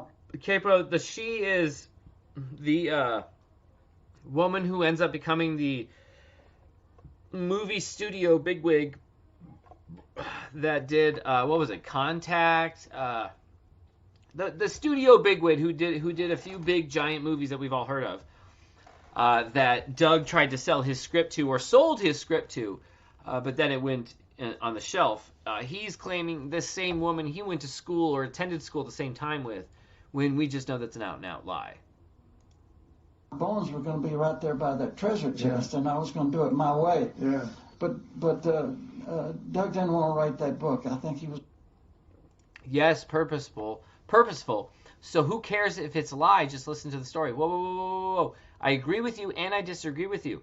A lot of people will just listen to a story and assume it's truth. Or someone will say, no, it's a lie and won't listen. I'm saying the same thing you're saying.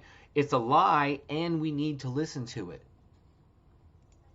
Afraid of it killed me or something. Well, there's a superstitious fear there, but I have to say the book you wrote, The Thrill of the Chase, is an absolutely fantastic book. Oh, is it, Doug? And, you sold is it thousands of copies. So has he? I guess a lot of people think so. Very interestingly, just recently I won an award with that book. Oh, did you, I Forrest? forget now what it was, but I won the first prize. First prize. The guy that reviewed the book wrote me a letter, and he said, you don't know anything about literature. I wish I'd saved that letter that he wrote me, but he criticized my grammar and everything. I started writing back, and I said, well, why did I win then? I mean, there were 100 entries. I don't speak the same language as those. Zozo, I always agree with that, Zozo. Use the blogs for entertainment. I completely concur. Completely, Zozo. Zozo, you were always one I always loved to read, just for the record. As a lurker. I'm doing this because I started this because I assumed the chase was over. It has only become apparent to me now in the last... God, this is still going. I haven't paid attention to this fight at all. In the last, I don't know, 6 months, 5 months, that there's still something happening. So, I just stuck with it. But, I would have just stayed a lurker. I get you, Zozo. But the thing is, that's English professor. See, that's... sorry, just one more thing. Zozo, I'm not... I know it seems like going in circles. I'm not going in circles. Everything I'm doing is for a reason. It'll get illuminated one day, but everything... You'll be able to go back to every single one of my streams. When this is all over with, Either I'm going to go, oh, fuck, I had no clue that's what it was. Either it's an obvious thing or a crazy thing and I know, and I'll just be like, wow, crazy. Or I'm going to be like, yep, this is what I've been trying to do. And if I say that, go back to all these streams. I guarantee you'll see the narrative. I guarantee you can't see it one off. You'll see it in its narrative form. All these, that's why I'm not deleting shit. I'm not trying to edit anything. If I edit anything, it's the only way I can keep it on YouTube without them taking it off completely. So I'll clip out those crazy, stupid, copyright moments, but that's it. Concerns, you read Roughing It by Mark Twain, one of the greatest American books ever written. There's, grammatical, problems. There's all kinds of outrageous. All right, Zozo, I have given you nothing. That's very true. But that's because I get inundated with people giving me solves and stuff, blah, blah, blah, blah. If you want to talk about this behind the scenes first, email me at the Treasure Warriors link. I'll put it out there.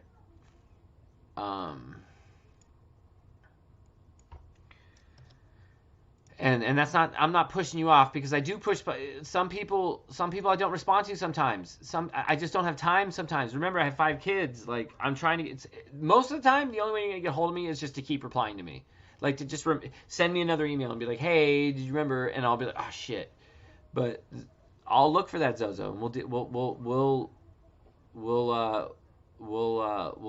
go from there. Okay? I get it. But all right, let's go. Stuff going on in there. Well, see, this guy was never tuned into what I was doing. I've written 8 books, and in every book I've made up words. 8 books. We have this 8-9 discrepancy. Ha ha ha is 9. If the reader knows exactly what you're talking about, then who cares what the word is?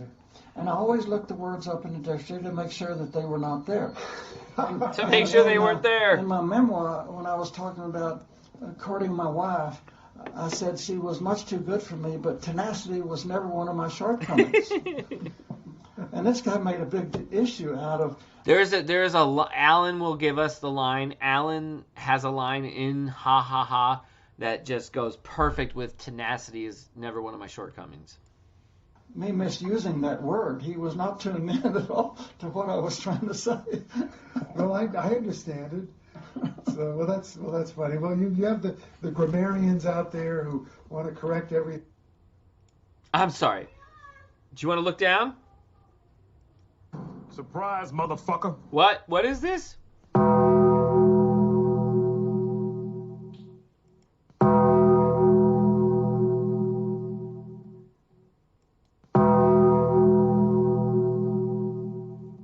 What's going on? What's going on right now? Just a flat out, yeah, he was DB.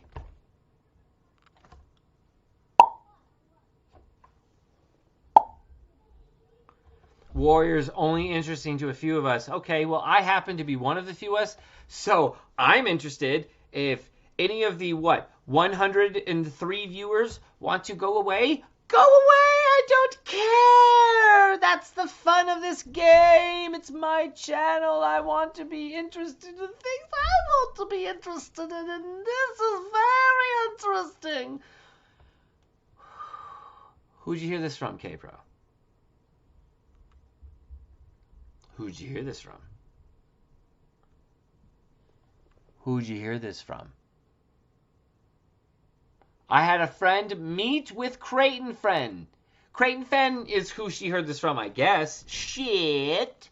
And ask if Skippy was DB. The answer is yes, he was DB. Skippy is DB. Skippy is DB. I mean, that's been what Alan and I have been trying to say the whole time. This doesn't prove shit, by the way. I'm well aware of that. K-Pro is well aware of that.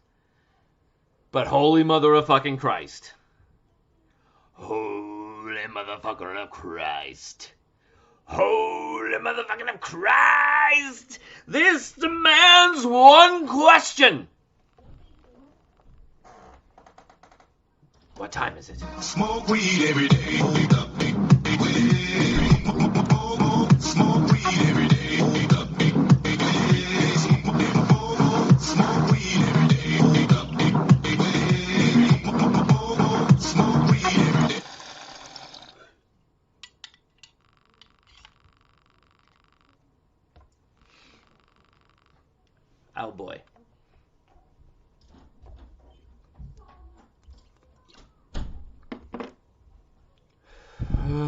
Oh, shit.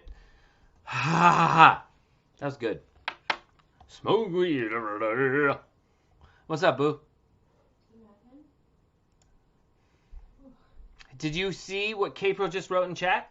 Do you want to come here and look at this little quote, Ski? This little quote, Rooney, right here.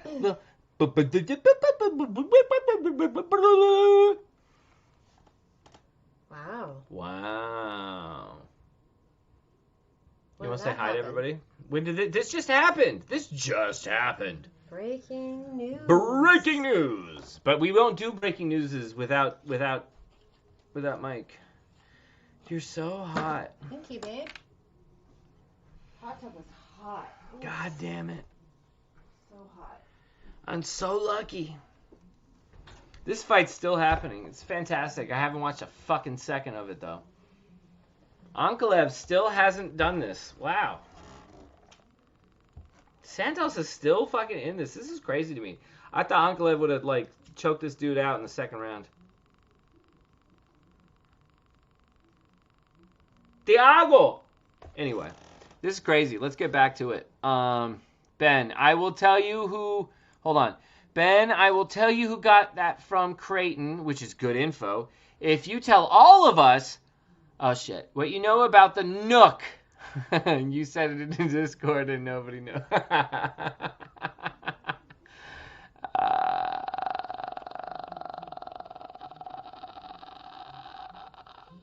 No. And here's why no. I'll tell you why no. What I have, only I can find. What you have is exactly what Al and I have been saying this whole entire time, as have others. We'll get to that. We will get to the proof that Creighton knows that Skippy was DB. We might already have the Creighton proof that he knows Skippy was DB. So it's a risky bet because you do have it, apparently, the proof. And I would kill for that proof right now. I would kill for it. I would babe, I would kill for it right now. Would I not? Yeah. Kill for the proof of DB? I would kill for it. Yeah. So you have it. That's fine. But I'm so damn close that I can fucking taste it.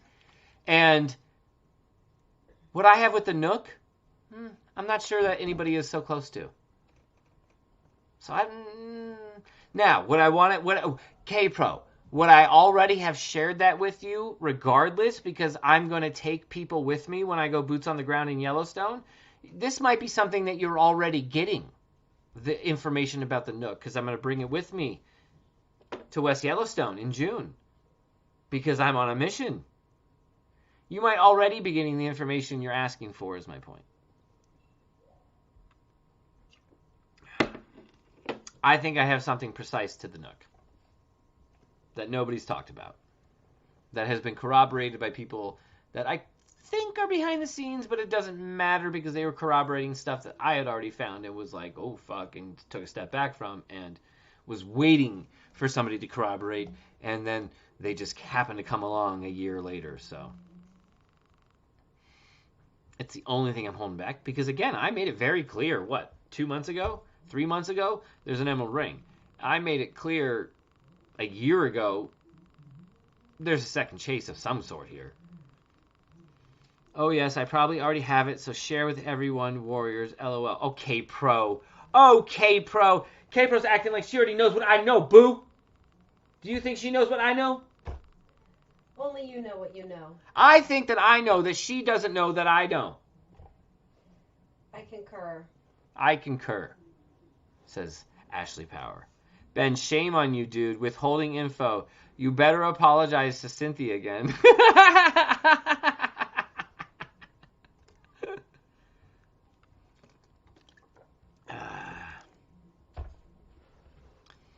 Fight goes to a decision. It does. That's crazy. What a fight. I wish I saw it. I wish I actually watched it instead of streaming this bullshit. But I love you people. I love you, little brains. What's that from? What's that from? I know Boo knows it. I love you, little brains. Wait, is it little brains? Oh, shit. Maybe it's not. Hold on.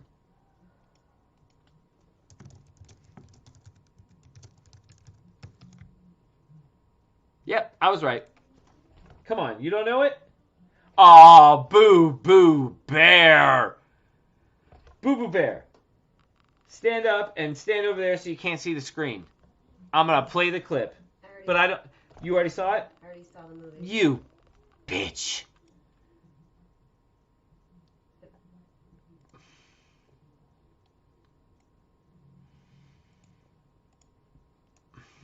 Well, folks, I'm going to tell you a little story.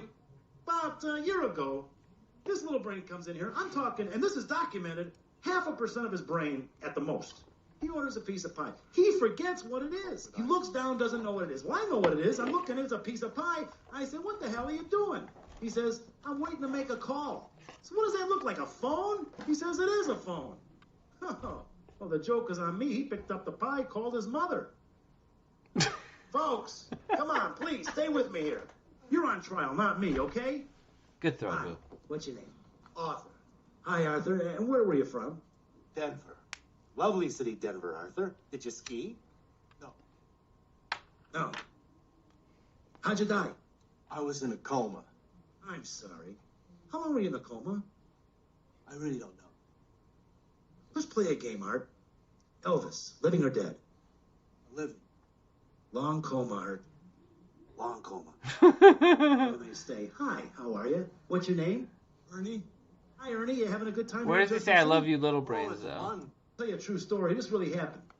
About 3 months ago, these 6 dead people come in. Now, I know how you Obviously, guys love humor to do has nothing everything to you do with can. That's brain adorable size. about you. Alright, whatever. I'm over it. Anyway. Where were we? And then you have the real writers who don't really obey the rules. I mean, and that the rules are meant to be broken. So. You know what I call those guys? I call them encyclopedia writers. Whoa, whoa, whoa, whoa, whoa, whoa, whoa. The rules are meant to be broken. Whoa, whoa, whoa, whoa, whoa. 2253 is where we're at. Let's just go back to 2223. Let's just rewind it, get I some said context. she was much too good for me, but tenacity was never one of my shortcomings. And this guy made a big issue out of me misusing that word. He was not tuned in at all to what I was trying to say. Well, I understand it. So that's funny. Well, you have the grammarians out there who want to correct everything, and then you have the real writers who don't really obey the rules. I mean, and that the rules are meant to be broken. So. You know what I call those guys? I call them encyclopedia writers. Everything is there, but there's no fun in it.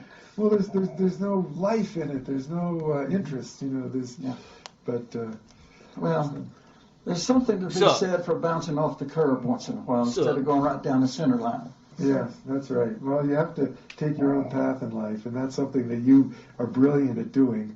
And well, thank you. Yes, no, I admire you. I really, you know, you've taught me a lot about the way to live, and you know, I realized, you know, my life had always been gold. Listen. Yes, there is 1,000% chance that there is a Back to the Future connection to this poem. I'm just gonna say it. I'm just gonna say it. All right. The center line is, Ben, you're a fucking nutcase. But you know what? The edges are, damn, you're a genius. Doc Brown. Don't think for a second that Back to the Future isn't part of this solve. He changes tenses 3 times. The past, the present, the future. We're sending you back to the future. 1.21 gigawatts. What does it take to get him to the future? A bolt of lightning. What is Fenn's name of his horse? Lightning. Home of Brown. Emmett Brown. Riverside Drive. Oh, there just happens to be a Riverside Drive right along Madison River. Oh, my God. Oh, and Fenn's grandfather? Oh, that's right. His name was Emmett. Ah! What did Fenn say? Find the doctor, find the chest. If I told you Home of Brown, you walk straight to the treasure chest. Home of Brown, Doc Brown, walk straight to the treasure chest. Emmett Brown. Bada bing, bada bing, bada bing, bong, bong. Of course, I have the treasure chest right under this goddamn table right now. Oriented, you know, get I somewhere, kid you. Get that #1 bestseller, get this, get that. But what you have taught me is no. It's not the getting, it's not arriving that's important. It's getting there that's important. You know, when I was a Ben, you're a nutcase. Honey. Well, she's asleep, but you might be onto something. Kid, I was going to write a blog about this. I remember very vividly, I was about 8 years old in Temple, Texas. I lived way out on... Because, you know, every single 80-something or other remembers when they were 8 years old vividly. The edge of town, and there was a livery stable down about a half a mile, and there... Well, I kind of remember shit when I was vivid and when I was 8 years old. Let me think. 8 years old. What year was that? 1992. 1992. What was going on in 1992? Well...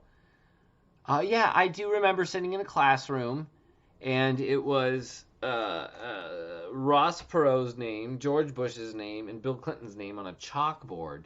And for whatever reason, the teacher asked us to vote on who we would vote for. We had no idea what we were talking about. Come on in! Come in. Hello? Hey. Oh, Ashley got it. All right. A lot of people are still riding horses.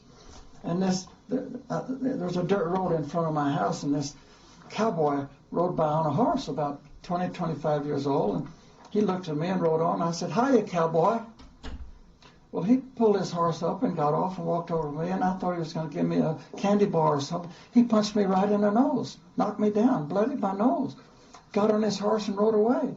And I said, "Jimmy Christmas, what's..." And I said, "You know, what can I learn from this?" And I started making rules. And when I sold my business 30 years, 40 years, 50 years later, whenever it was, I had 109 rules. The number for Lost was 108. It was just so close. Ben, so did Back to the Future inspire Forrest Fenn, or did Forrest inspire the movie Back to the Future? Oh, True Blue Yeti, you are getting, T Blue Yeti, you are getting onto where my brain is at all the time. Fenn has mentioned so candidly that Spielberg was around, and Spielberg has done a movie in which another character inspires or tells him a story in which he should write a movie based upon it. And it's a little movie called Paul. And Paul the Little Alien, it sounds insane. Just roll with me. And none of this has something to do with Forrest. Forrest doesn't know about this part, but I'm just telling you about how Spielberg has already put himself out there as to be, yes, I have been inspired to write scripts from other people. And so this scene in the movie, and it involves Steven Spielberg himself, not just some character playing him. It's Spielberg himself. And Paul the Alien, played by Seth Rogen, calls Spielberg and tells him essentially all the alien secrets are at Area 51, and Spielberg's like, and he writes Raiders of the Lost, or he helps produce Raiders of the Lost Ark. And then Spielberg is a part of Back to the Future. He is a producer of Back to the Future. He's the executive producer. Now, what people don't understand about Spielberg's involvement with Back to the Future is he is the only thing that made the movie actually happen. Zemeckis and Bob Gale were failures as writers. They had written, I think, four movies that hit the big screens at the time, and 3 of the 4 were flops. The one that wasn't was like a Kurt Russell movie, I think. He was like a car salesman. I can't remember the name of it. And it was barely okay. It was barely okay. But they were talented writers and directors. You could see that in the movies. There just was something missing from the movies. The casting wasn't right. The writing just didn't work with the scenery. There was just shit wrong with everything. But then Zemeckis went and did Romancing the Stone, and that was a hit. And so they gave these two another chance to write a movie. But these guys were already writing a movie in the back of their heads anyway, and they were shopping it around, and it was Back to the Future. There was no title for it at that point, though. And at the point in time was Marty was using, I think, a refrigerator with nuclear power to travel in time, which I think ended up becoming a bullshit joke in Indiana Jones 4. But it was a kind of a hot mess as a script. It was fine. It was based on the premise of, like, what if you went back in time and got to hang out with your dad, except he was your age when you're hanging out with him. Like, that's a cool premise, and that's a great reason to write a script. But, the details were fine, but it had, like, incest, like, much more heavy incest, insinuations. There's already incest insinuations, in case you weren't aware. Like, Marty and his mom, like, make out for at least 5 seconds.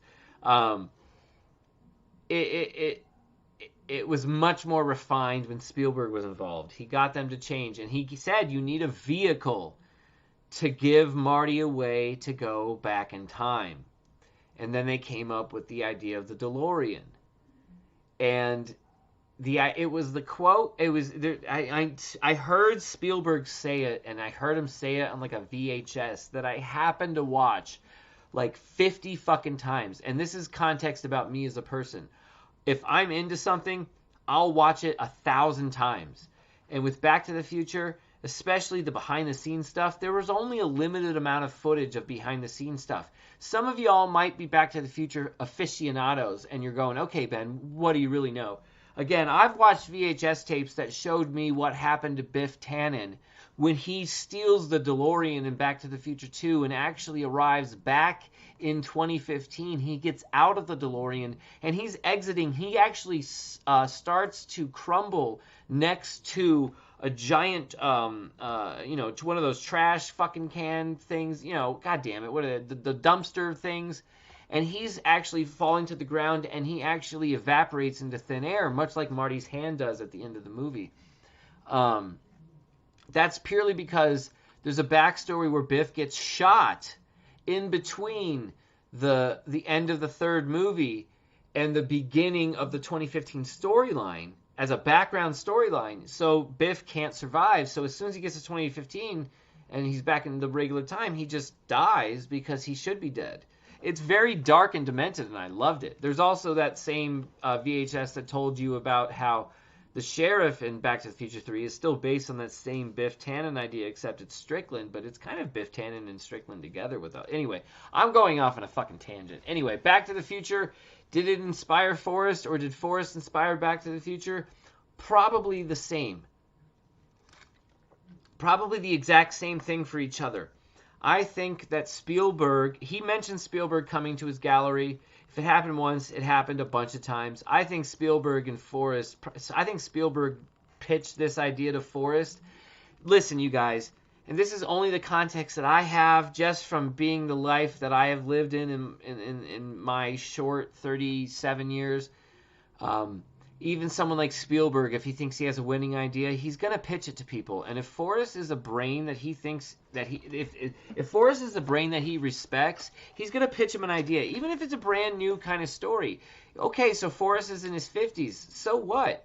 This is 1982 probably, or 83 when he pitches it to him. Forrest in 83 is what? How old? 53 years old? I'll be 53 in fucking 16 years. I'll guarantee you I will still be into Back to the Future. And Spielberg pitches him an idea about some crazy time travel shit, and Forrest loves it. And then Forrest and Spielberg have a couple of drinks for a couple of nights over a weekend while Spielberg's staying at their place. And all of a sudden, Spielberg has all his ideas to pitch to Zemeckis and Gale, and they fix Back to the Future, and that's what happens to Back to the Future. And so Forrest always knows, no one ever knows this, but I helped fix Back to the Future. And boom, he incorporates it into his solve. I don't know, but for all we know, that's what the story is. All I know is there was a solve that led me to Riverside Drive along the Madison River, and that was because of Back to the Future. And there is more in Back to the Future to that solve than anything else. Let's get back to the interview, shall we? And the rule I made at that time was... Actually, before I do that, let's get a chat. I have ignored you motherfuckers for so long. Let me scroll back. What time is it? It's 7:05. I don't have that military. 7:05. Let me scroll back like 10 minutes. Catch up to you guys. Back to my last highlight. Here we go. Ben should get a tenacity. Oh, you know what? I have to pee. So sit right there. 30 seconds.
So this isn't gonna make any sense to anybody, but I have you know how people say they have recurring dreams?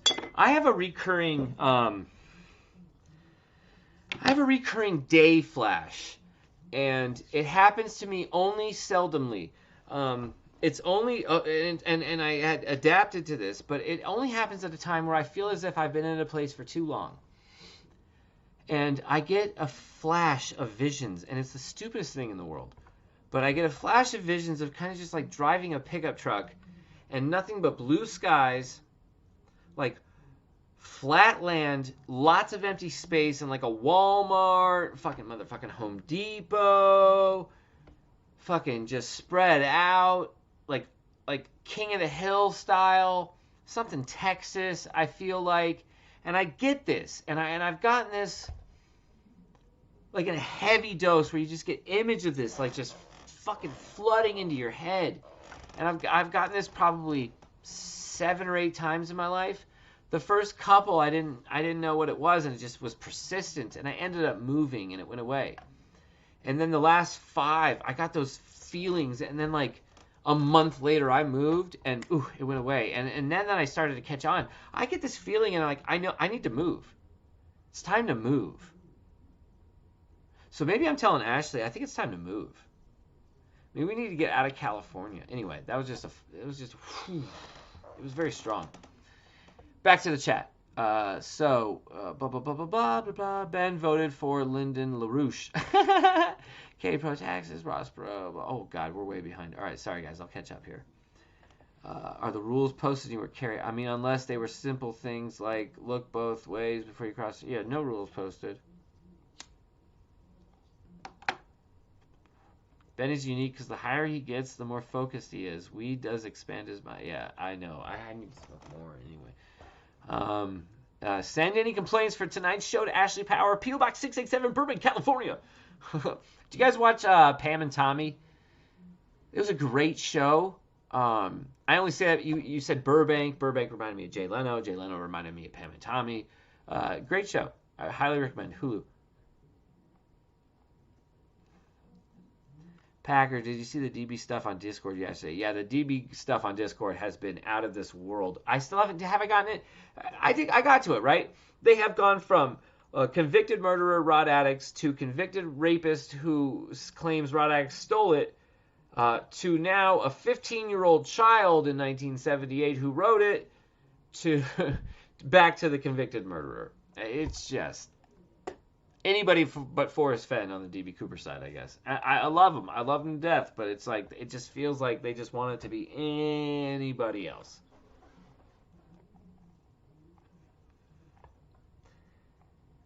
Is Susie Fenhaven still in the house? I need to know, otherwise I'm putting some music on. More than gut, lots of talk. Martin Italian, not my Packer Jack in the house. Davey B doing some talking. I see you. Ooh, Hooli in the house.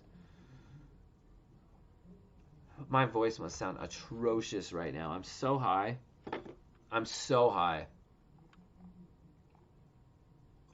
Treasure Warriors, what weed are you smoking?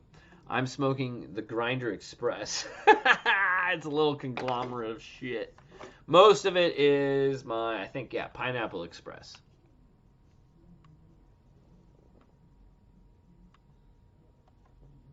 A little Pineapple Express for the old noggin.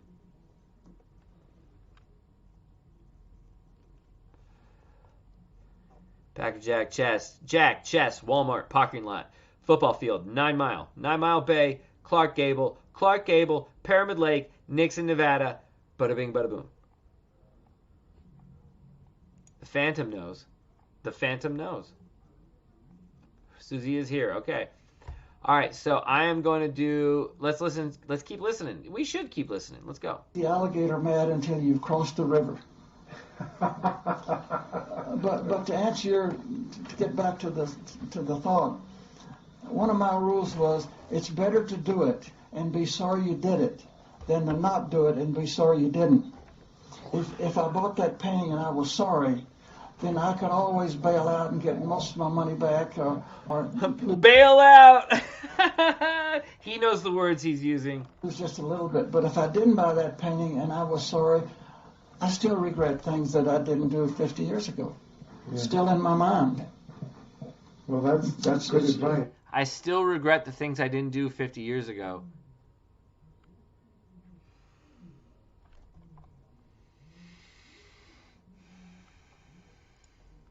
It's better to do it.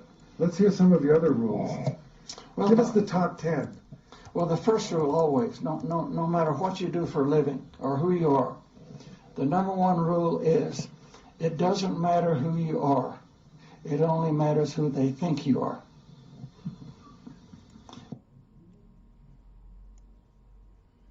I think this is it. We'll see. This is a Spielberg thing I was talking about that I think Fenn is alluding to, actually. You want a cigarette? No, thanks. That's fine. Trust me, don't look away. Yeah, Listen. sure. You and Graham, you guys, Like this is like okay. On it, this is gonna sound crazy. Think of the alien as Fenn. Please, just think of the alien as Fenn. Instead of the name Paul here in 2011, just think Fenn. well,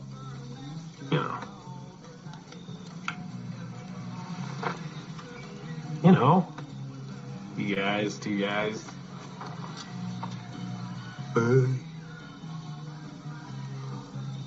Fun kidding me?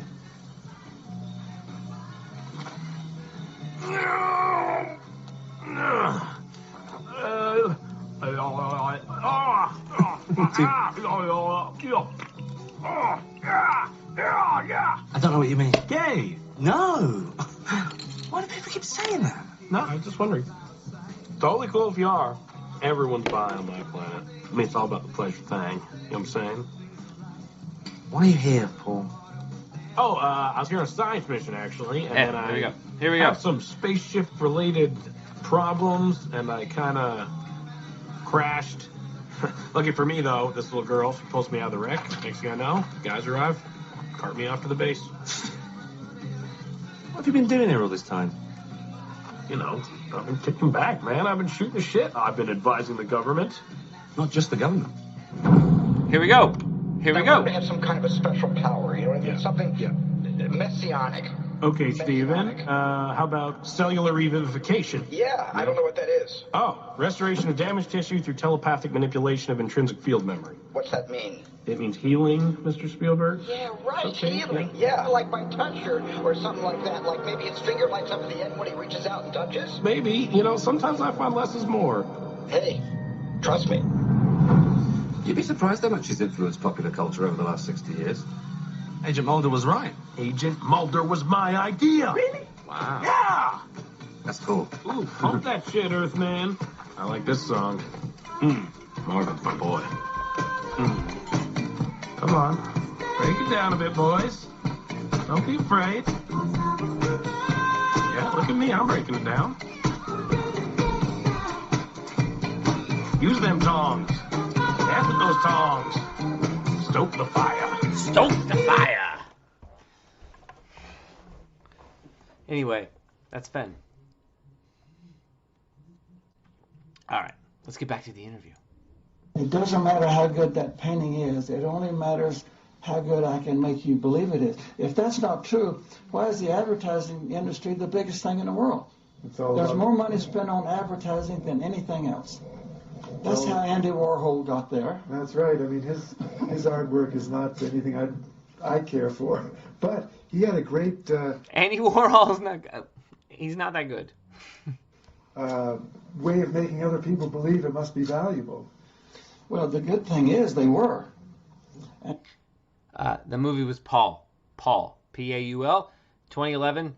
Seth Rogen and the boys who made Shaun of the Dead. And you know, I used to guarantee 10% See, it does this. Cuts out. That's not me. Pay me $100,000 for it. Bring it back in a year. I'll give you $110,000 for it. And the reason is, What you just heard, that happens in this recording. I don't know why. I'm going to pay your interest for the bank. You can enjoy it all this time and bring it back to me. And the guy would say, well, how can you do that? I mean, how can you guarantee that? And I would tell him, because I borrowed money from the bank to buy this pen, I'm paying interest on it. I said, I hate to pay interest at the bank. Yeah. I said, when you bring it back to me and I give you 110% on that $100,000, I would have taken your $100,000 and turned it 4 times and made 25% each time. So I already have my $100,000 back when you bring it back to me.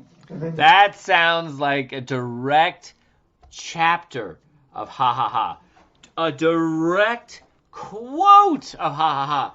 Let me sum it up for you because I don't have the book handy, even though Alan will be sending it back to me so that we can be going over it live again on the stream.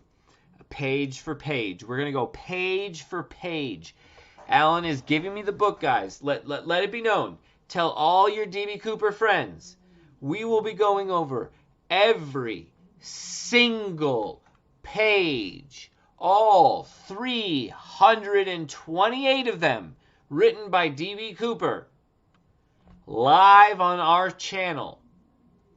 And I don't give a shit about the copyright because nobody owns the copyright because that's all a fucking scam. And if Judy Van Cleve owns the copyright, great. She can sue me and prove it because I don't believe she does own the copyright. I believe it's First Amendment, public disclosure, so on and so forth.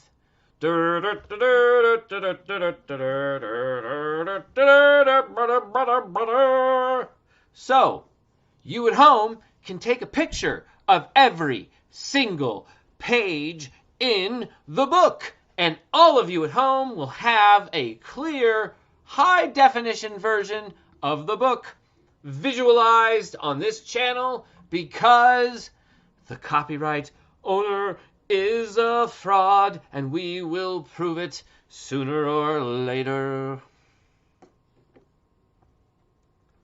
Yes, right, Mary Green. 328 flights. Ooh, someone's catching on. You sell the painting. Then make resell another it for- 25%. Yeah. I said, the problem I'm going to have is talking you into bring it back to me in a year. But you discovered some incredible artists who have been completely neglected and forgotten about. I mean, who are some of the really important ones you think you... Well, I wrote 2 books about Joseph Sharp, and he was 30. I think he mentions fetching at this point. Babe, if you're watching this, where is my Shiloh note? I have been looking for it for at least 48 hours and I can't find it. Babe, are you watching? First of all, are you watching the stream? I have 101 viewers. Are you watching or are you not watching? If you're not watching, that's very sad and disappointing that you're not paying attention to me. And you're paying, obviously, attention to the children.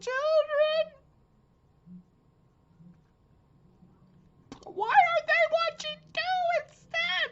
I'm just verklempt. Talk amongst yourselves. I'll give you a topic. The Great Wall of China is neither great nor a wall. Discuss. I don't think that one makes sense. Should we go back to the interview? I don't think Ashley's watching. Should I text her? I'm going to text her first before we do this. What was I even texting her about? Oh, shit. I've already forgotten. I'm going to text her, hey, can you watch the stream and tell me what it is I forgot about? And then also tell me blah, blah, blah, blah, blah, blah, blah.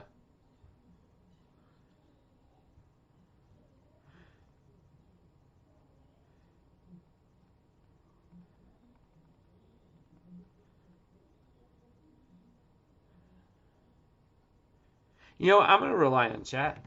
Link to the interview. Thank you, Huli. I've done it once, by the way. When I started, and he's up to $2 million now. But the Taos artists, I've written books on, I think, 3 or 4 of those Taos painters, and I keep going back to the same thing as full page color. It doesn't matter what it is. It only matters what you can make them believe it is. And that's not a cynical I don't say that in a cynical way. I say that's the way it is. Well, it's human nature. I mean, I mean, that's what the Preach, stock Brother market is. Fenn. And what do you buy when you buy stocks? What do you have when it goes to zero? What do you have if a painting value went to zero? What do you have? You have the painting. Yeah, that's true. That's powerful. You can't hang a stock certificate on the wall. That's right. Yeah. And Nikolai Fetchin, wasn't he one of the... They cut it off. See? They fucking cut it off as soon as it says fetching. Ah, Ashley, where is the fucking fetching? Where is it? It's somewhere. K-Pro, don't despair. I have your book right here. I haven't lost your book. See? It's right here. And by the way, you didn't send me a 5th edition or 9th edition or whatever you said. You sent me a 1st edition. So, I have your 1st edition. K-Pro, look, see?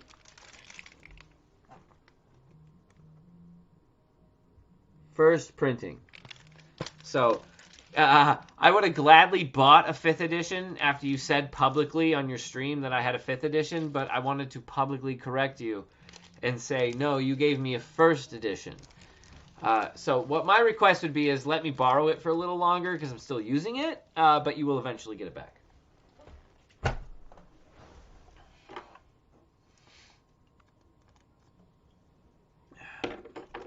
I don't think Ashley's... I don't think...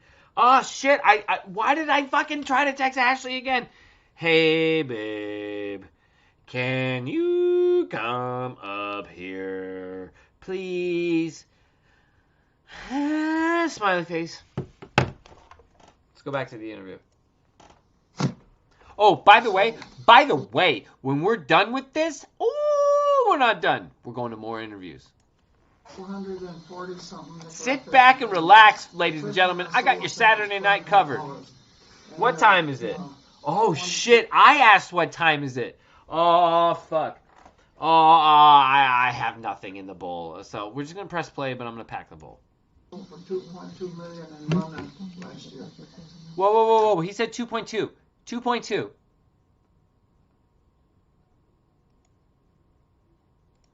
And Nikolai Fetchin, wasn't he one of the...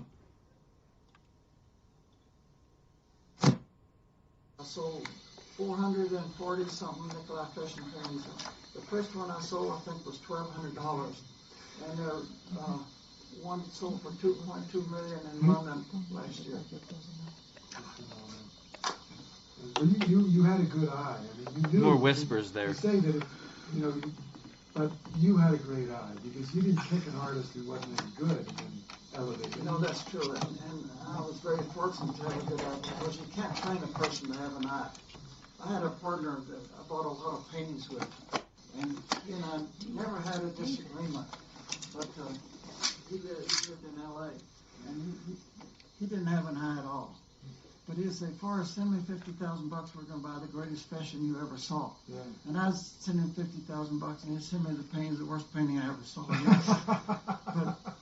but we could always bail out. Yeah. Again with the bailout.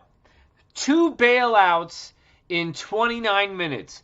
And I guarantee you the bailout wasn't at minute 1. So 2 bailouts in 20 minutes. Oh boy, he's hinting at the DB Cooper shit so bad. Again, he's not DB Cooper. He knows who is though. Hey, boo! I've been trying to text you and try to figure out I was going to say something or ask you something or do something with you, and I totally don't know what it is. And so my request to you is to go back into the live stream as it stands now and go look at it and see what the fuck it is I was talking about as of, and let me look at it, 7:23. That was 2 minutes ago. Go back about 3 minutes before that, 7:20 to about 7:18. See what the fuck it is I'm talking about that revolves around you. That was a lot of words. Yeah, it was. How's your breathing? Thanks. Okay. I will do that. Hi, I'm Troy McClure. You might remember me from such educational films as Paint Chips. Tasty, but deadly.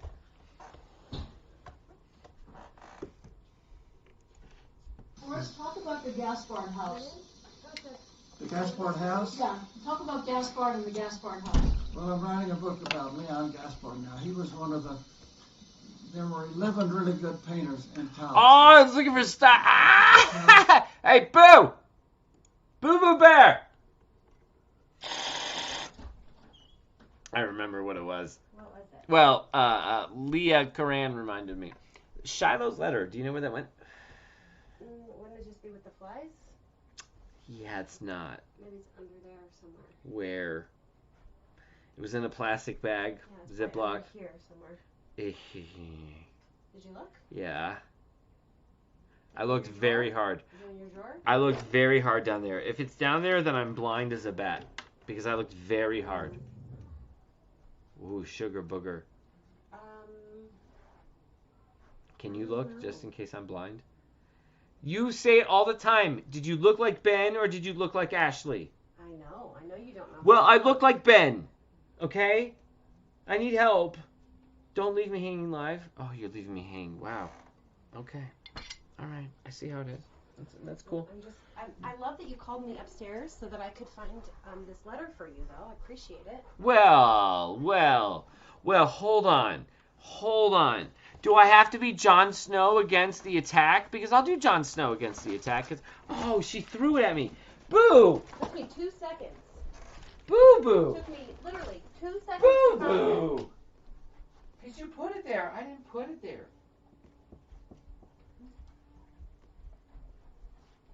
But are you okay? Yeah. I gotta go pick up Chloe in a little bit. Oh, you have to pick up Chloe. That's why. Yeah. What time do you have to pick Chloe up? 8. That's why. 8? Yeah.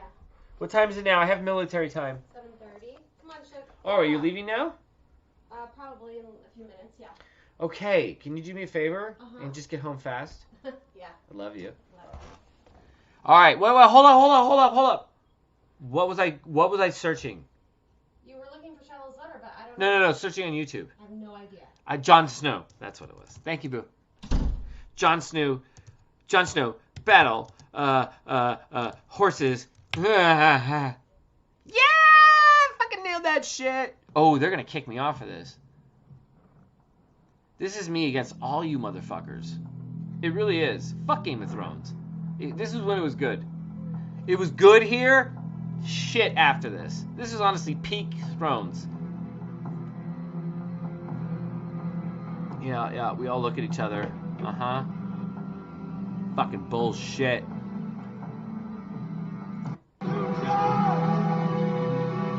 Oh, he you know what he did?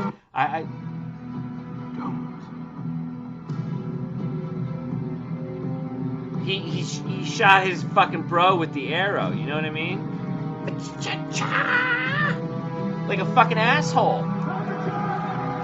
And you know what that is? I'll tell you what that is. The bad guy and all his men, that's the narrative. Uh-huh. That's the narrative. The powers that be. The people that want you to not understand that Ha Ha Ha by D.B. Cooper is related to Forrest Fenn and the thrill of the chase. I know it sounds insane.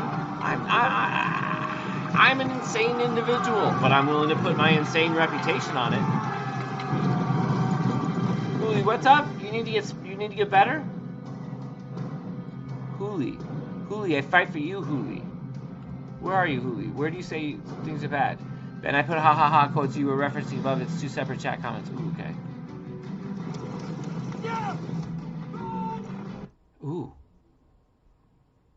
Ooh, hold on. 3D bronze.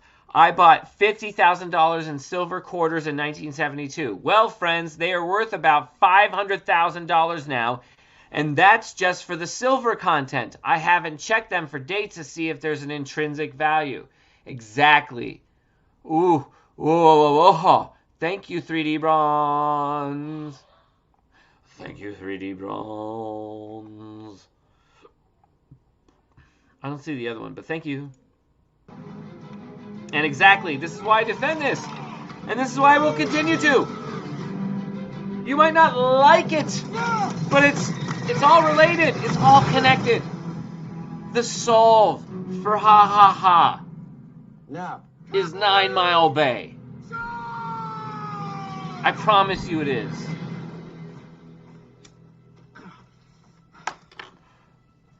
Apparently, the solve for the thrill of the chase is 9 Mile Hole. We don't like that. I don't like that. I have fought against 9 Mile Hole, have I not? I have fought against it since day one. But lo and behold, it does connect to the Ha Ha Ha solve. And all the fucking 9 miles that we connected from Ha Ha Ha connect back to the 9 miles from the thrill of the chase. And in Ha Ha Ha, he says, I did it for the thrill of the chase. Are you kidding me? Yes, that's me. Yes, those horses are you. Yes, I will defend this. No, I will not stop. Neither will Alan. And, oh, it didn't continue. Oh, that would have been so good. Imagine it continued. You know. That's the longer version. I'm going to get back to it. Can I get back to it? Hold on. Here we go. Okay. And Alan and Bavetta and Ben and K-Pro and Candy fought this fight, and Stephanie and Mindy and people even before them, and except, you know, they all bailed and they didn't know it was really Ha Ha Ha, except for me and Alan. So me and Alan will fight the fight. No. You can't stop us.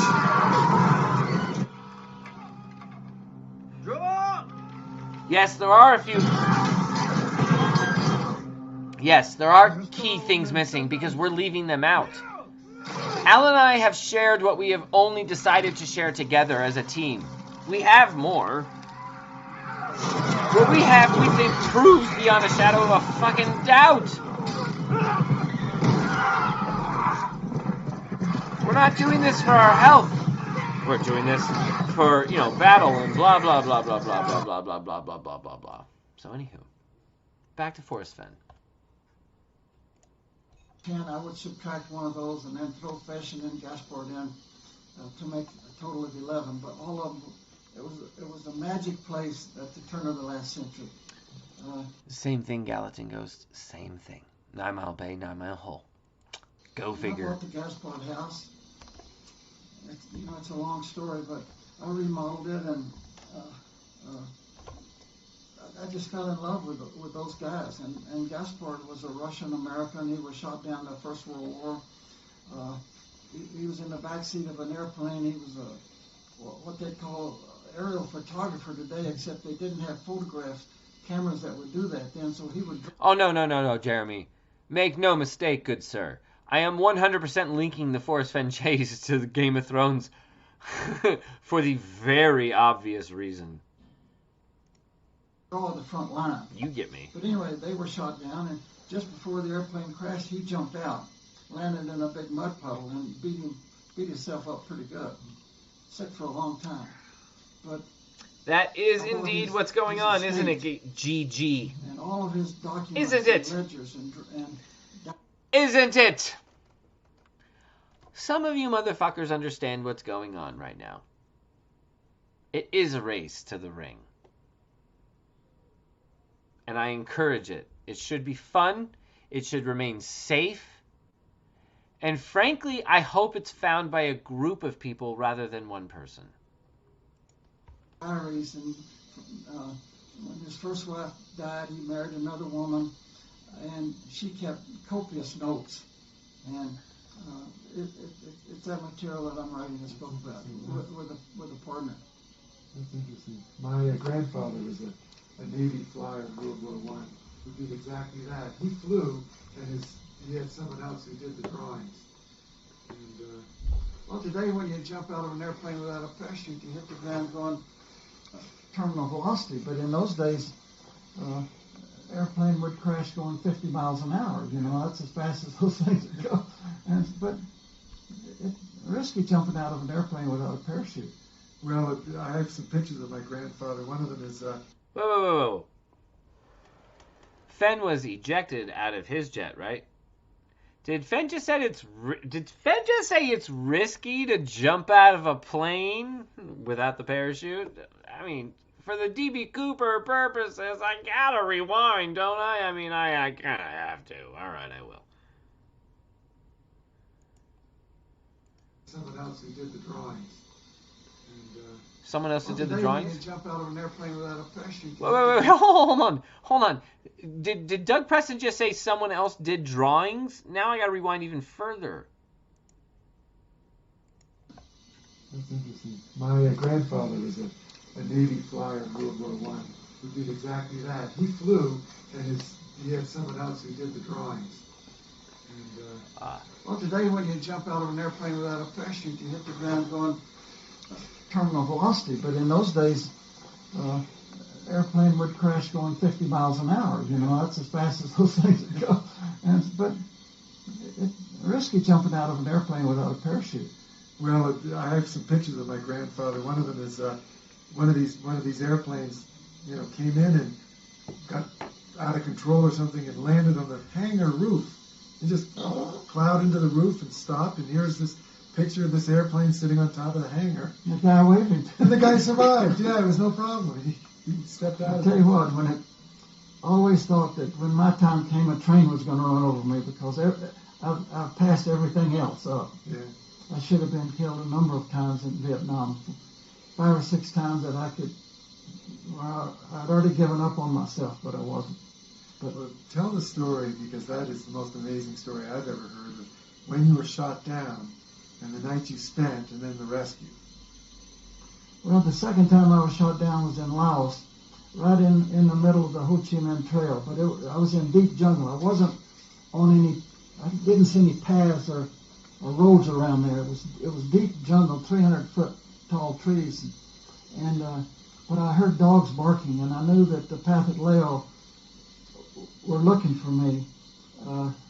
And they didn't have prisoner of war camps, so they didn't take prisoners. They just torture you and kill you, So I didn't want any part of that. And so I had a lot to think about that night. It was a little bit cold, and so I couldn't sleep. But all kinds of things went through my mind, and it was the second time I'd been shot down. I told myself, good Lord, there has to be something better than this. Yeah. I mean, how many lives can a guy have? And that's when they promoted me to lieutenant colonel, and I turned it down because if I had accepted it, I would have had to serve 2 more years, and I had 20 years and 24 days when I retired. You have to retire at the end of the month, but you have to serve 20 years. And I got out the first minute. I was going home over in Lubbock, Texas. The base was about 9 miles from where I lived in through farm country. And I got about halfway home, and a weird feeling came over me. And I stopped my little Volkswagen Bug, and I climbed through a barbed wire fence, walked out in this big cotton field, 200 yards out in this cotton field.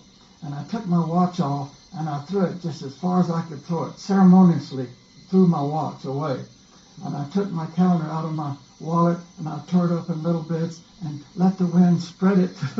And I said, I'll never get up before daylight, and I'll never go to bed before dark. and I've never worn a watch since then, and I've never done any of those. I went on alert so many times at 4 o'clock in the morning. Now, I'm a night person. Yeah. It's hard to go to bed at 2 o'clock and go on alert at 4. That's a great story. Now, that's a scene out of the movie. But I said in my book, and nobody has picked up on it that I know of, I washed dishes at the Totem Cafe in West Yellowstone, Montana, when I was about 14 years old. And I said that I could get up at 4:45 and be at work half a mile away at 5. It's amazing. From getting out of bed to on the job in 15 minutes, and it was a half a mile away. And I didn't have a car. Oh, that's good. But I always hated to get up. Yeah. Oh, that's very interesting. Thank you, gentlemen. Thank you very much. It's wonderful. A lot longer than we thought, and it was. Imagine cutting these men off. Imagine telling them, okay, thank you, that's enough. We've had enough. Let these motherfuckers talk. I don't care if there's a 30-second gap.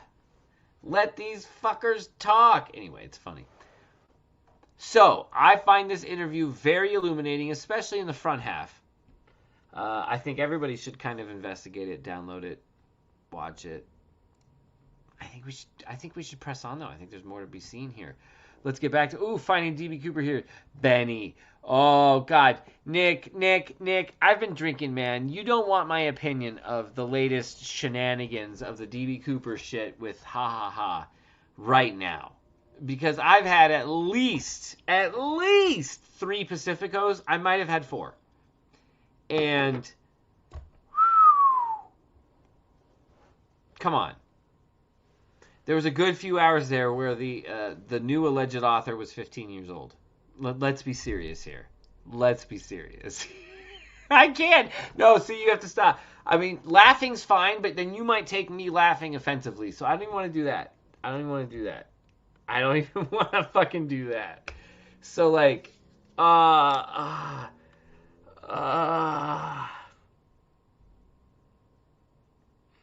let me ask you this. I shouldn't even ask. Where you stand now, is it Rod Addicts again? Is it the convicted murderer Rod Addicts? 1984. Well, 1978 really, or 19. What was it? I think Alan and I pinpointed it was like he was 1974. Yeah, 1974. Addicts went to jail, and then I guess the manuscript was written in before that, and then doesn't pop up again until it gets copywritten in 78 while Addicts is in prison, and then published again then in 83 while Addicts still is in prison, and then and then he gets let out in 89, in which he shows up with a copy of the book to a random person and says, "Hey, I wrote this. Oh, by the way, it's not done yet. Do you want to work on it with me?" Even though it's a printed copy of the book. But that's who we're alleging, Rod Addicts? Is that where we're going? Handwriting analysis seals the deal. Oh, finding DB Cooper. I guess that's what we're going to do. All right. Handwriting analysis. Oh, boy. Okay. Post it in the Discord so I can look at it. I've heard about the manuscript. Do you have the manuscript? Do you have the manuscript? I'd love to see it.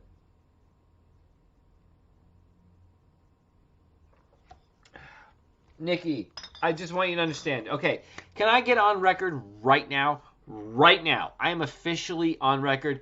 Susie, oh God, you might have to get off the stream because I'm going to have to play music to calm me down. Susie, I'm sorry, but this is, it's more important that I calm down right now. I forgot what I was going to say. Nick, everything I'm going to say from this point on is not at you. If I say DB Cooper community, it's not at you. If I say DB Cooper researchers, not at you. If I say Cooperites, it's not at you. If I say Nikki, it's really not at you.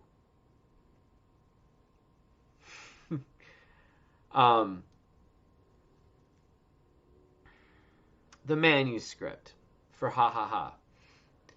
it allegedly was in Terrell's office before he was murdered. Wasn't found, of course, until after the murder. Wasn't, of course, found until after the convicted murderer was let out of prison. Of course, we haven't seen it. You, of course, are saying now that what? You have pictures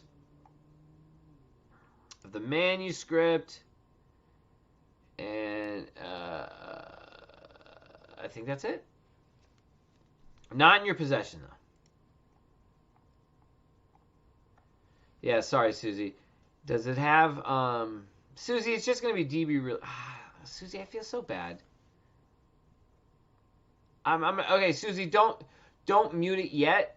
Just mute it when I start the music, right? I just don't know when I'm going to do it, but I'm going to need to do it at some point. That's just for me. That's for my own well-being.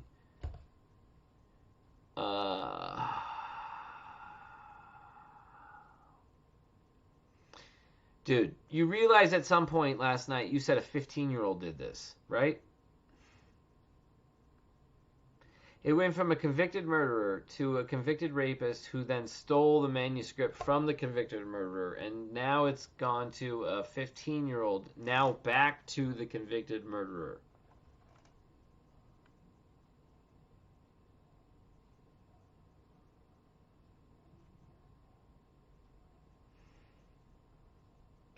You didn't what? Sorry, I don't want to be misquoting you, but you never thought it was... No, yeah, you didn't think it was a rapist. I'm just saying that was another alleged author. Again, see, this is what I'm saying. When I do that whole timeline, that's not your timeline. I'm not saying that's your timeline. I do know that you're saying Rod Addicts, and you did say the 15-year-old. So we've gone from Rod Addicts to the 15-year-old back to Rod Addicts. Either way, again, Diane Dalby is a liar. If you're getting any information from Diane Dalby, you have gotten bad information. And if someone says they're a D.B. Cooper researcher, that's great. If they haven't solved it, all they are is a researcher that hasn't solved anything. Just like a Forrest Fenn person who is trying to solve the poem, who hasn't solved the poem. All they are is a researcher who hasn't solved the poem. So, like, I don't care if Bruce Smith has talked to any of these people on the phone. It doesn't matter. I've talked to these people on the phone. Alan has talked to these people on the phone. K-Pro has talked to some of these people on the phone. It's nonsense. You guys have gone from convicted murderer, then a backstory that we found out was there was actually a rapist who claims that the murderer stole his manuscript. Then, again, you claimed it was this 15-year-old. And now we're back to Rod Addicts, the murderer, and yeah, okay, criminals can write. I understand that. The logistics behind this is nonsense, dude. Nonsense.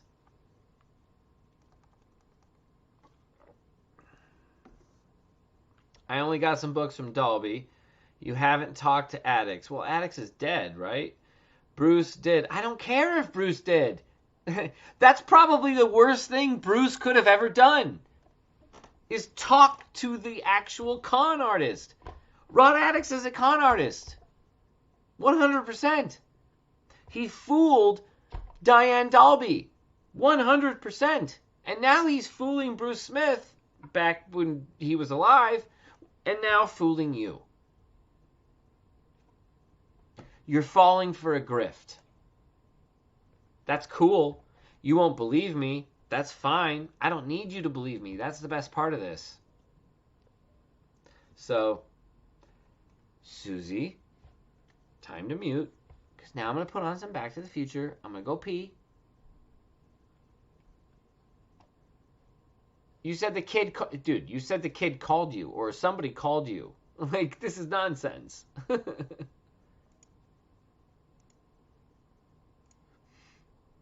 I'm going to Back to the Future, though. Again, because this isn't you, though, Nick. This isn't you.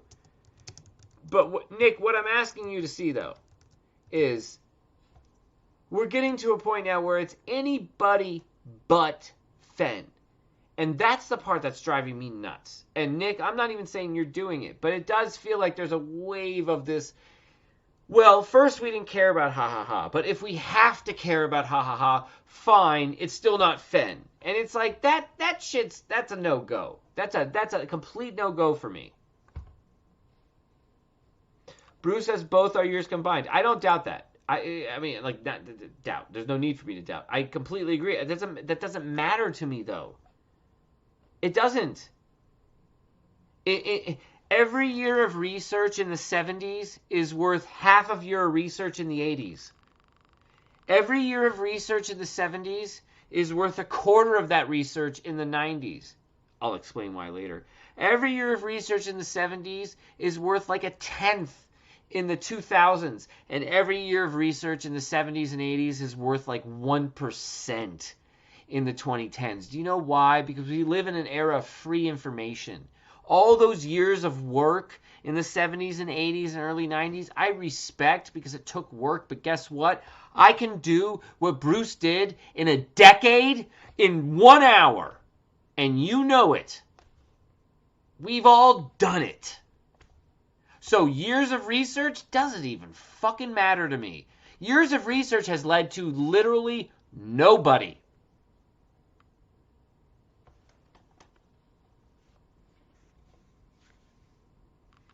Now I have to watch my DoorDash notifications here.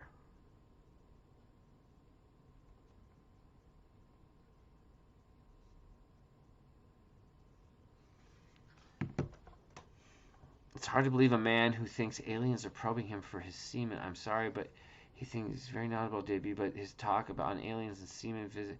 Ooh, I don't even know about this. What? We are being respectful. I'm being respectful to you. I'm always respectful to you. I'm respectful to everybody here. That's been my MO, for crying out loud. I might disagree with some of y'all, and when I think there's an agenda at play, I will fight against it. Like this.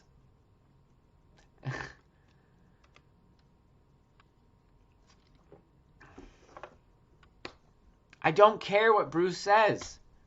He's talked to the same people I've talked to. So as far as I'm concerned, unless he has some bombshell that he's hiding, he has the exact same information as I do. I've talked to Diane Dalby multiple times. I've talked to Judy Van Cleve multiple times. What do I care? Bruce has made his comments very clear. Bruce has made his cases very clear. Nothing is convincing. Nothing. He talked to addicts. Yeah, so he claims, again, I don't care. If anyone thinks a fucking convicted murderer did this while in prison, they're out of their minds. The Terrell case is one of the most bogus things I've ever read in my life, first of all. And again, once you convince yourself about one thing, you just... You fly down that fucking rabbit hole. I understand Bruce is very knowledgeable about DB. I respect the shit out of Bruce and his research about DB, but I'm just saying, all of that research amounts to really not that much in terms of we can all copycat it very quickly. It's the same reason why Jack found the treasure chest of Forrest Fenn, and everyone's like, oh, he stole my solve. He stole this. He stole that. No. Y'all made your shit public. He researched it, and he found it quicker because of that. That's what should have happened in the D.B. Cooper case.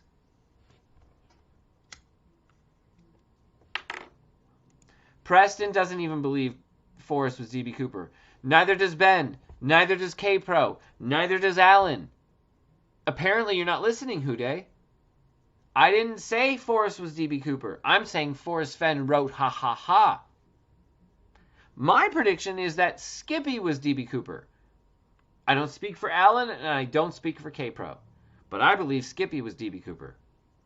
So if you're going to mock something, mock the right thing.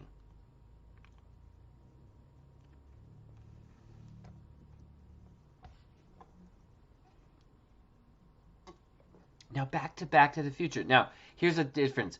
I'm going to do not Alan Silvestri. I think I want to do... Ooh, you know, instead, Mr. Robot. I want to do, like, words. So, Susie, go back to muting in case you're not. Mr. Robot. Sound.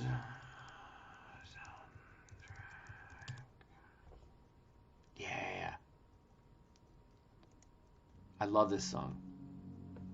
Susie, I think you'll like this song too. Susie, don't mute if you're there. Try to listen, and if you hate it, mute it. But I love this song. And Nikki, I love you for fucking hanging out with us, man. Like, I don't understand why you're hanging out with us. Wow, that was loud. I don't understand why you're hanging out with us. I don't really understand this whole Lisa connection that you have, or with Bruce, or what if there's agendas. At the end of the day, I just assume people are who they are and what they're presenting themselves as until I have proof otherwise. So, you know, I appreciate you even hanging out with us. But sometimes, if you're going to hang out with me anyway, like, you can call me out on my shit as hard as I call you out on. That's the mutual respect I have with anybody who listens to me. But, like, I'm going to call you out. Like, this is bullshit, dude.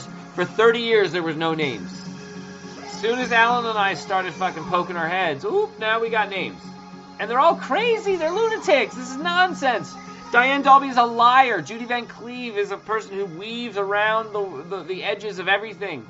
Rod Addix is a mystery figure who talked to Bruce Smith. Okay, Rod Addix is a person who was convicted of beating down a disabled man with his own fucking crutch. And then he became a tax attorney. If he was such a talented writer, you think he would have done something. There was money put into this book. There was time and effort put into this book for a reason. Not for some convicted felon to not make a buck. There wasn't even a fucking hoax to it. He didn't even there was no hoax. There was no money to get from it. What kind of crazy criminal enterprise is this where there's nothing to be gained from? It's nonsense.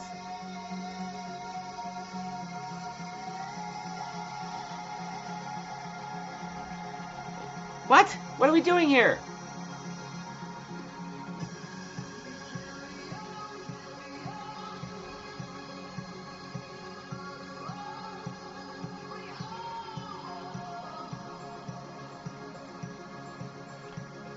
You have a solve based on it, though. Hella bias. 100%. I said it was hella bias. I said our solve only works if Forrest Fenn is connected to ha ha ha. Said it from the very get-go, man. Understood the bias. That solve took us eventually to a car that was burnt up, a 1970 Chevelle. We didn't understand why that was there. We didn't ask for it to be there, but it was. Might not mean shit. We have an adjustment to our solve that we've learned, but it doesn't matter. I understand the bias to my solve. That's the difference. And I don't see that from a lot of y'all. Understanding the bias. Maybe that's what Jack had. He understood his bias. And that's what I'm yelling about at him. And he's not there to defend himself. But I understand it.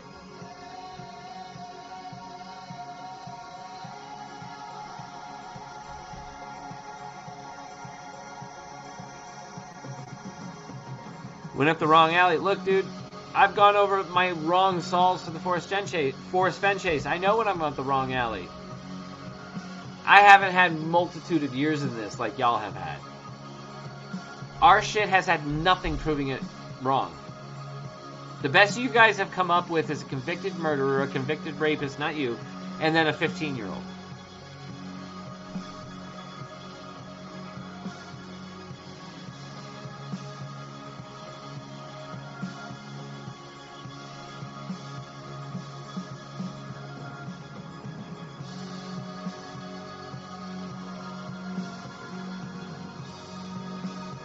I have to get, oh shit, I'm out of beer. I gotta grab a beer, hold on.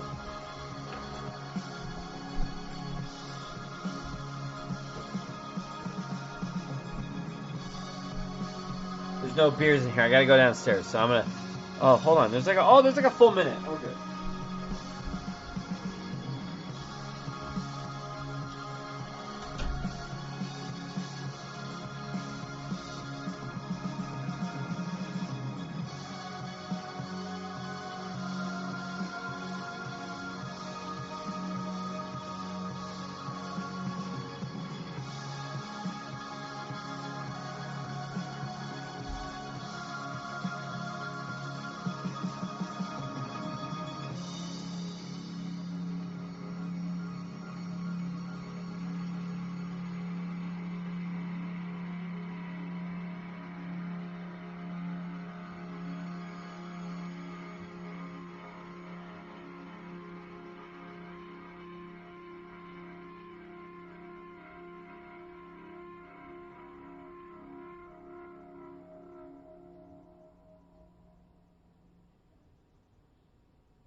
Well, I couldn't find any beer, but food got here, so I think we're just gonna end this soon. So I think that's what we're gonna do.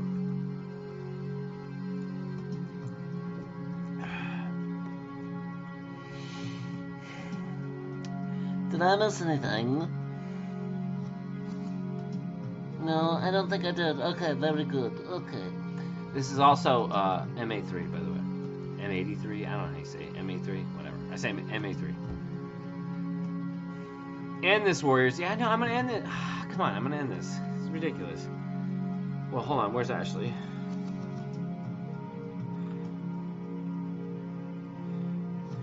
All right, hold on. Let me see how much longer I got.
All right, I'll stay live for a little bit, but this music is killing me.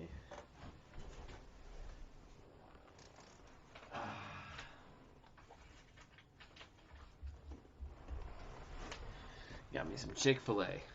You're gonna have to deal with me eating. All right, so let's listen to some more Forrest Fenn interviews then.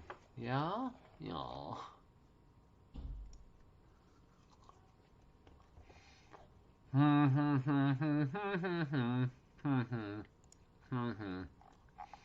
This channel's weird just by itself.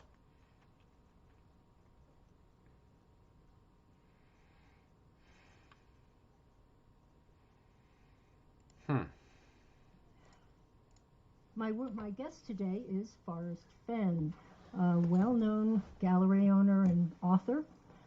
He is the author of 10 books of memoir, history, art, and archaeology. A lot of people may not know that before he opened his gallery in Santa Fe in 1972, he had a whole different career of 20 years as a fighter pilot in the Air Force, and we'll find out about things, all kinds of things we didn't know about Forrest. One of the most interviewed men in town, and we'll see if I can come up with something a little different. For his books of memoir, Forrest mined the depths of his adventurous life. Most of us think of our lives as not particularly extraordinary, but Fenn shows us that there is drama and passion and surprise in our lives if we look. That is a bottle of Cholula on my nightstand. The narrative. Here is some of his raw material. He is from a real Texas upbringing with a family steeped in Texas and family life. He bypassed college and signed up for the Air Force during the Korean War.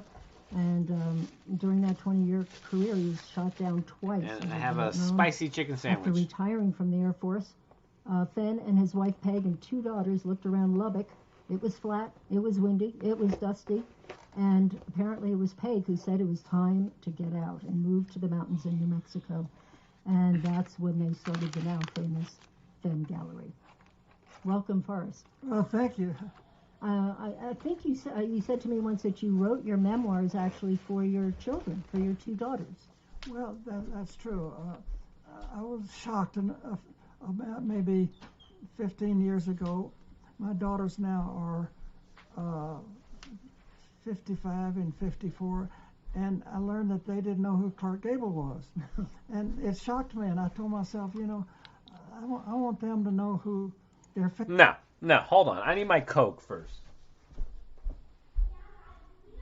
Hey, did I forget my Coke down there?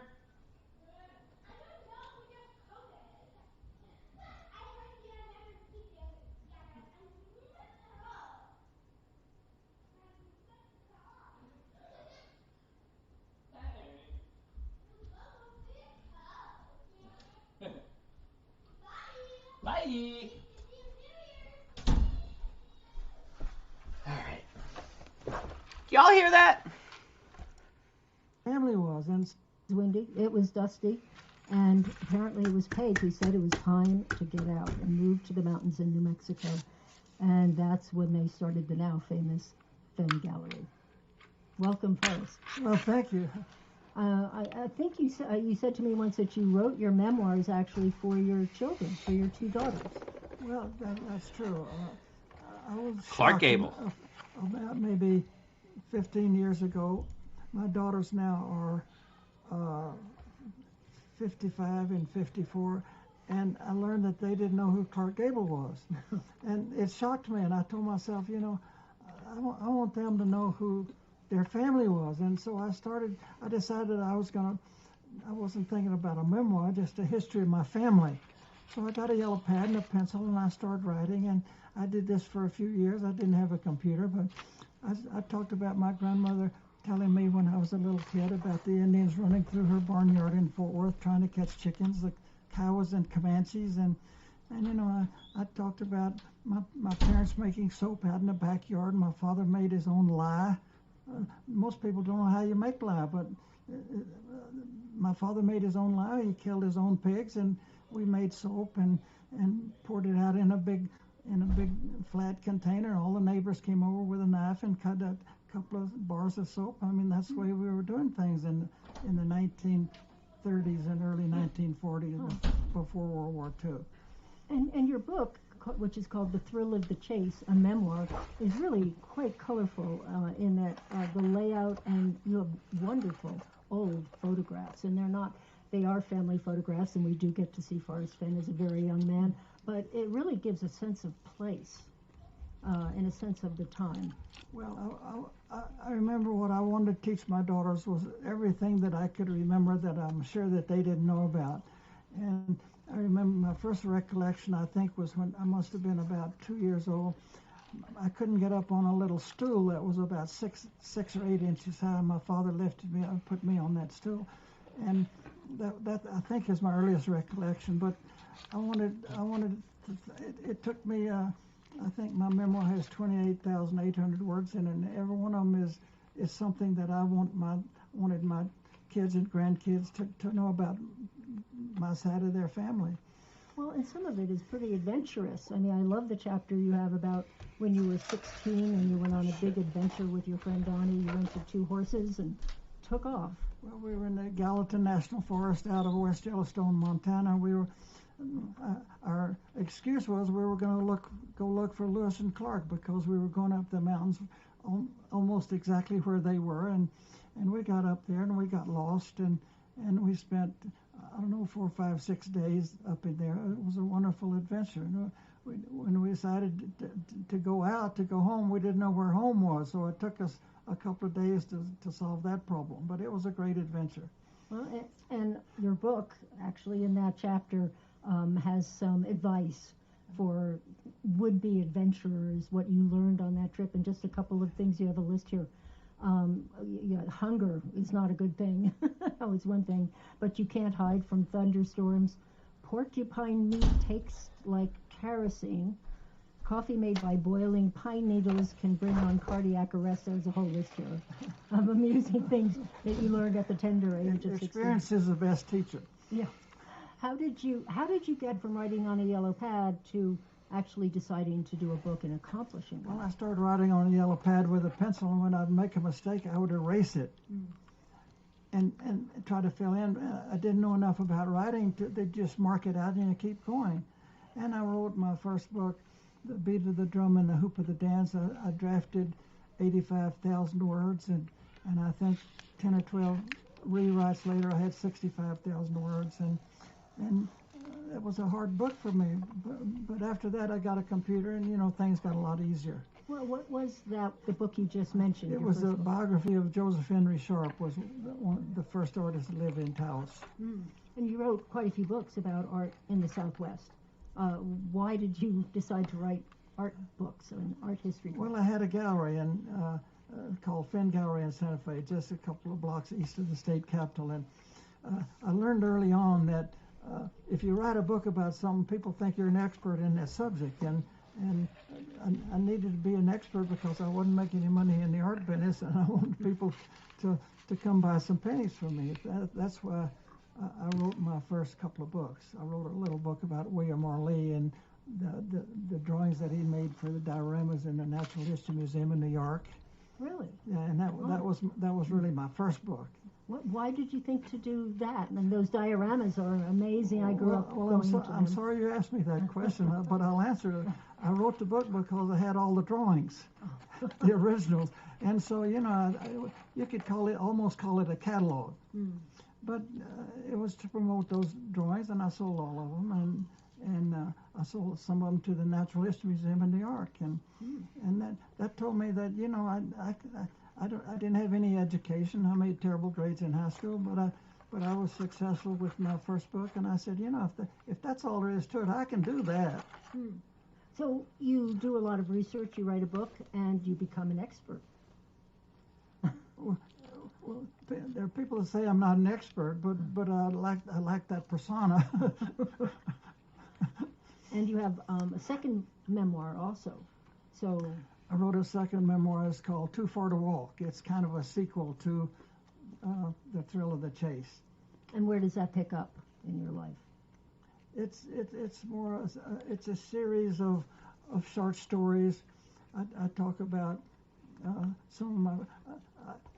I've always thought that I'm the world's greatest schmoozer. When people came in my gallery, I wanted to take them to lunch. I wanted to learn everything. How did they get where they are? And I met wonderful people, from Michael Douglas to Jackie Kennedy to Robin Olds to lots of politicians, President Ford, and it's fun to sit down with people that have really made a mark with their lives. And when I was stationed in Germany, I was on my way from Bitburg, Germany to Munich, and I looked on a map and I recognized a little town just off the Autobahn, the town where Field Marshal Rommel lived. He was the Desert Fox that fought with Patton in the tank battles in North Africa. And so I stopped my car and knocked on her door, and she invited me in. Who invited you in? Mrs. Rommel. Oh. And her son Winfred was there. He spoke a little English, and we drank tea. And I stayed there for an hour and a half. She was afraid that her husband would be forgotten. He's the one that tried to kill Hitler, and Hitler made a deal with him. If you'll commit suicide, we'll take care of your family. But if you don't, we're going to kill you and your family. So Field Marshal Rommel killed himself to save his family. I don't think he was a Nazi. He was a soldier. Right. He was in North Africa. Yeah. So it sounds like when opening your gallery, going from, I think, I can't remember if you told me this, that you go from when you first came to Santa Fe, you got your gallery, and you were sleeping on mattresses on the floor. It was a pretty rudimentary operation.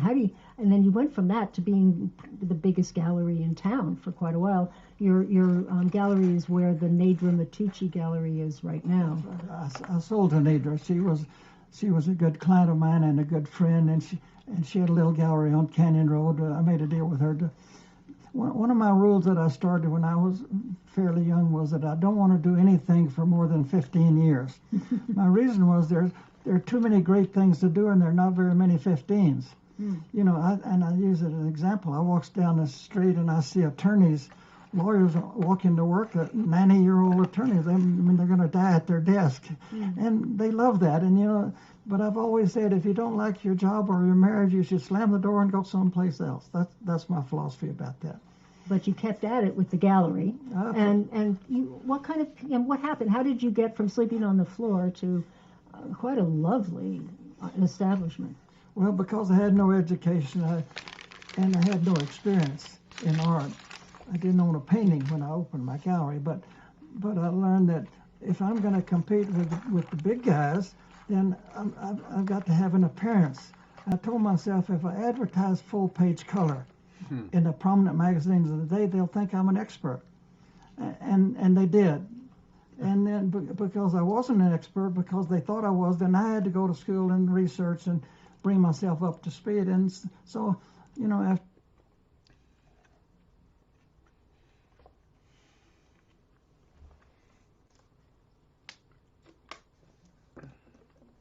Here's the thing.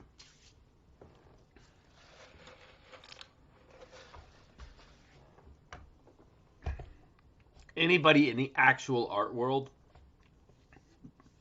doesn't think Forrest Fenn is an expert because he puts out color print ads. It works, yeah, sure, on the common folk, I guess.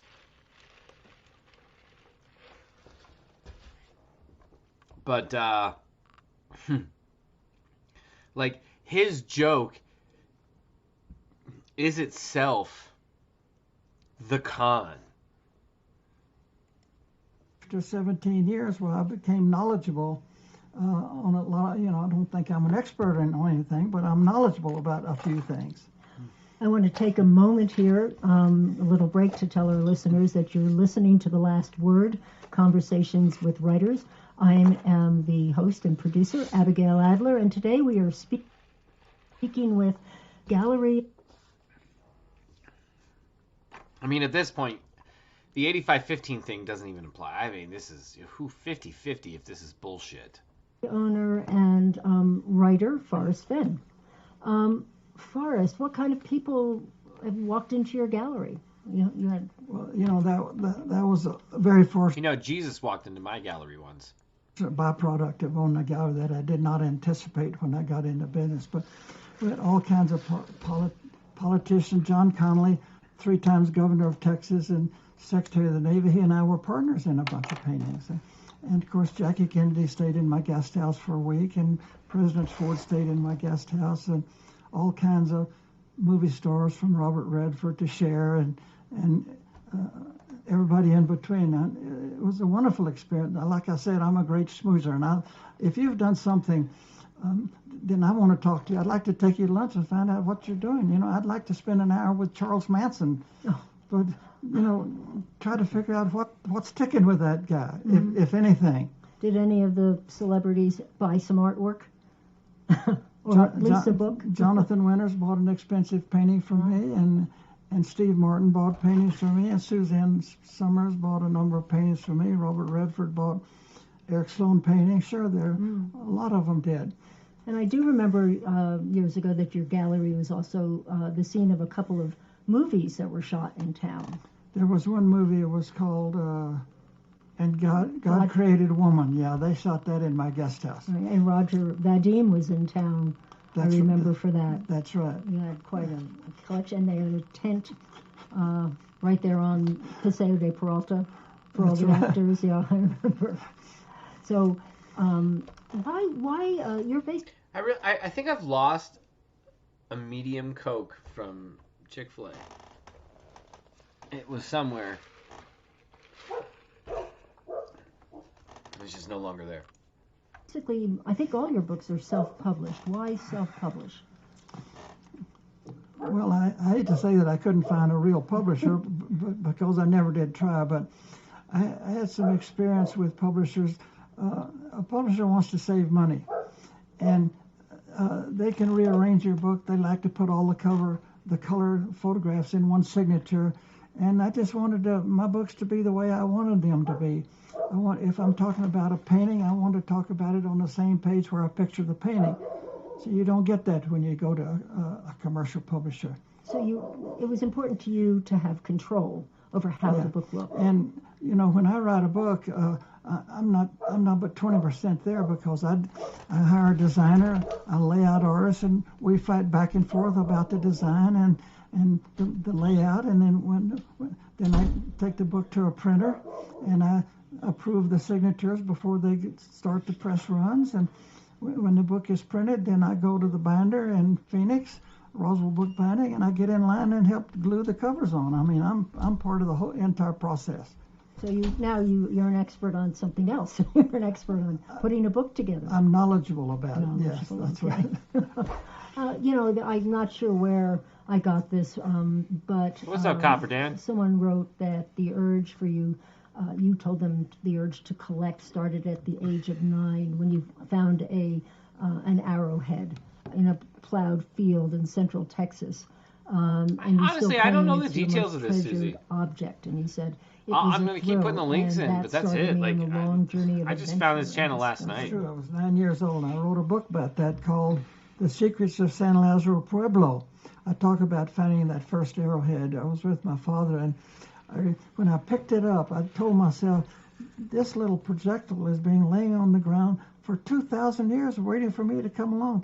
Is that not exciting? Mm-hmm. And I picked it up and I looked at my father, and the expression on his face when he saw the expression on my face was something that's burned into my memory. It'll stay there forever. I mean, I wish more fathers would take their sons and daughters and out into the countryside, not necessarily looking for arrowheads, but looking for, roll a log over and see what's under it. You're going to find ants and grubs and worms and beetles, and make notes. And there's so much to be learned in the mountains and in the desert. We're too sedentary today. Oh boy, they just haven't listened. All right, hold on one second.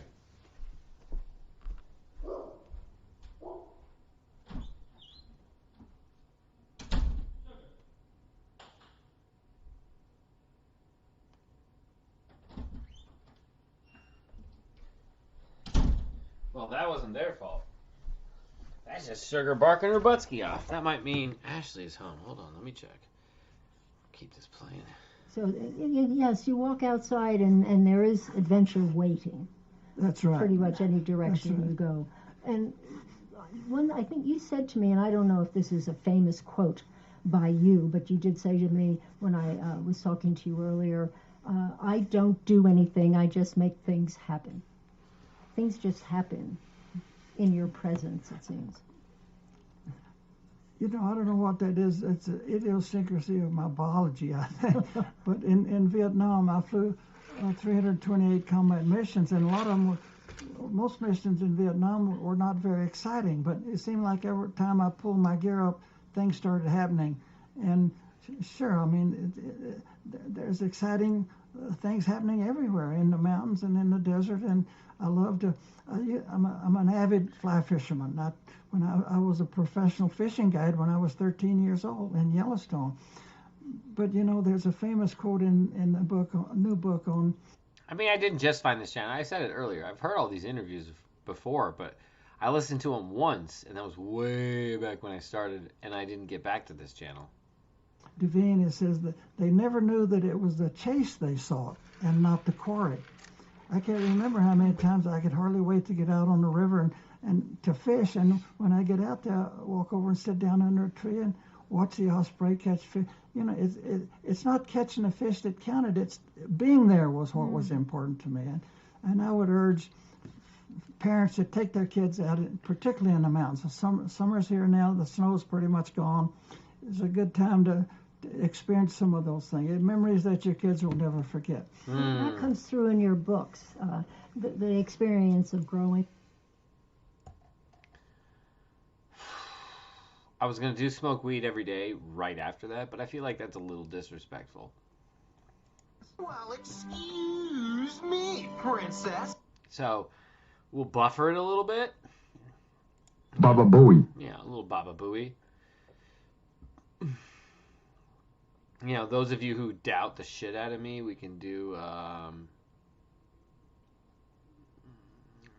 You underestimate my power. And then, of course, oh gosh, 8:26 at night. Smoke weed every day. Smoke weed every day. Smoke weed every day. Smoke weed every day.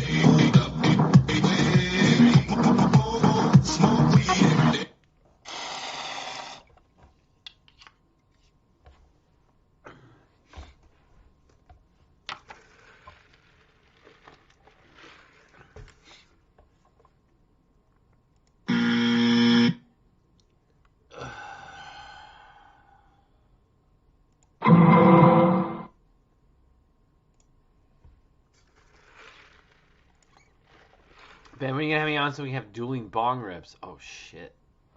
Yeah, that should happen. But we have that. We have to have the same strain. Otherwise, it's not fair. I mean, you could just be smoking swag.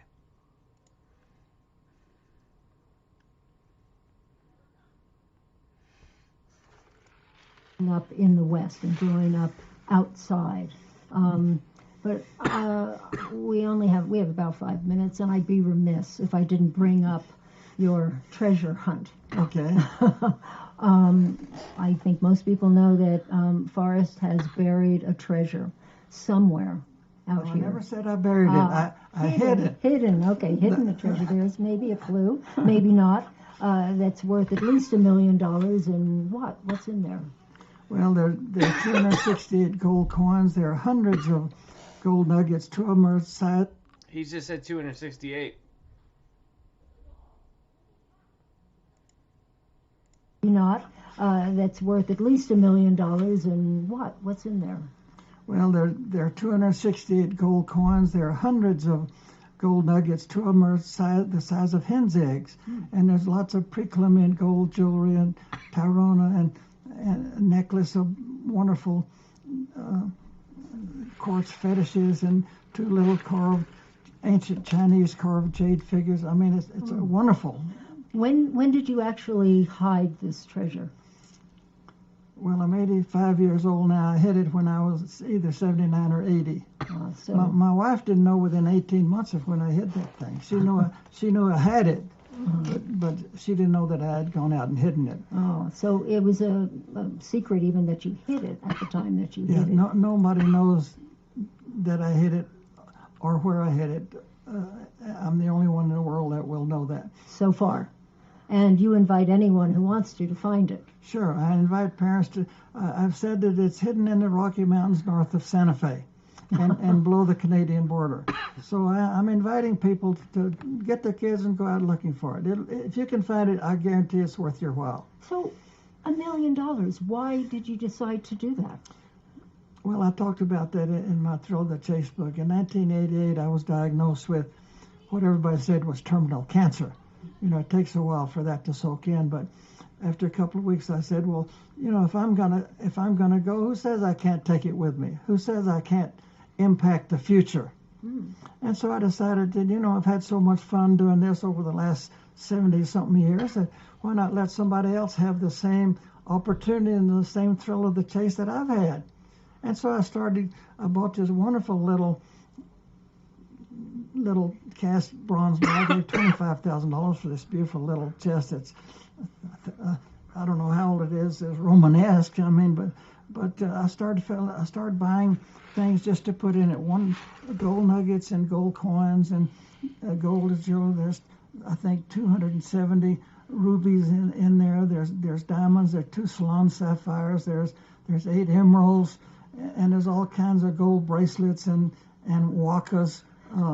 Print in gold figures. We have a few more minutes, but do you have any advice or hints for people who might want to look for the treasure? Sure. In my book, there's a poem, and there are 9 clues in that poem. I would suggest if you want to find my treasure, read that poem over and over, and then try to follow the clues to the treasure. And where is that poem? Is that the one on the first page here? No, it's in the back, toward the back of the book. Towards the back. Okay, so you have to get your hands on a copy of The Thrill of the Chase and look for the clues in that poem. And I'm sorry we only have 1 minute, but I'd like to say that, maybe tell us how people can find out more about the treasure? Is there a website? There's a blog called dalneitzel.com, DALNEITZEL.com, and he gets about 40,000 hits a day on that blog. But the blog is dedicated to the treasure story and my books. And you can buy your book in town here. Buy it from Collected Works Bookstore in Santa Fe. And very quickly, I do want to mention that you are hard at work at some other books, and one particularly about Taos. Well, I've got a book in my computer called Closet Stories of Taos. It's not an art book, but it's about the artists and the characters, like Long John Dunn and Dobelli Price and Mace McHorse and Mabel and Frida Lawrence. And it's a gossip book, but it's very interesting. I bought the estate of Leon Gaspard and the home and everything that was in the home, and there were wonderful diaries and ledgers. And anyway, that's what this book is coming out of that purchase. So when this comes out, we'll all have a different look at that whole Taos community. That's right. Well, Forrest, thank you so much for being with us today. It's lovely to see you. It's my pleasure, Abigail. Thank you. And thank you for... He's such a good interviewer. Anywho, this is what I wanted to do tonight. 3 hours and 30 minutes. Jesus, Mary and Joseph. Yeah, it's time for us to go enjoy our Saturday night. The rest of you, enjoy your Saturday night. I bid you all a good night.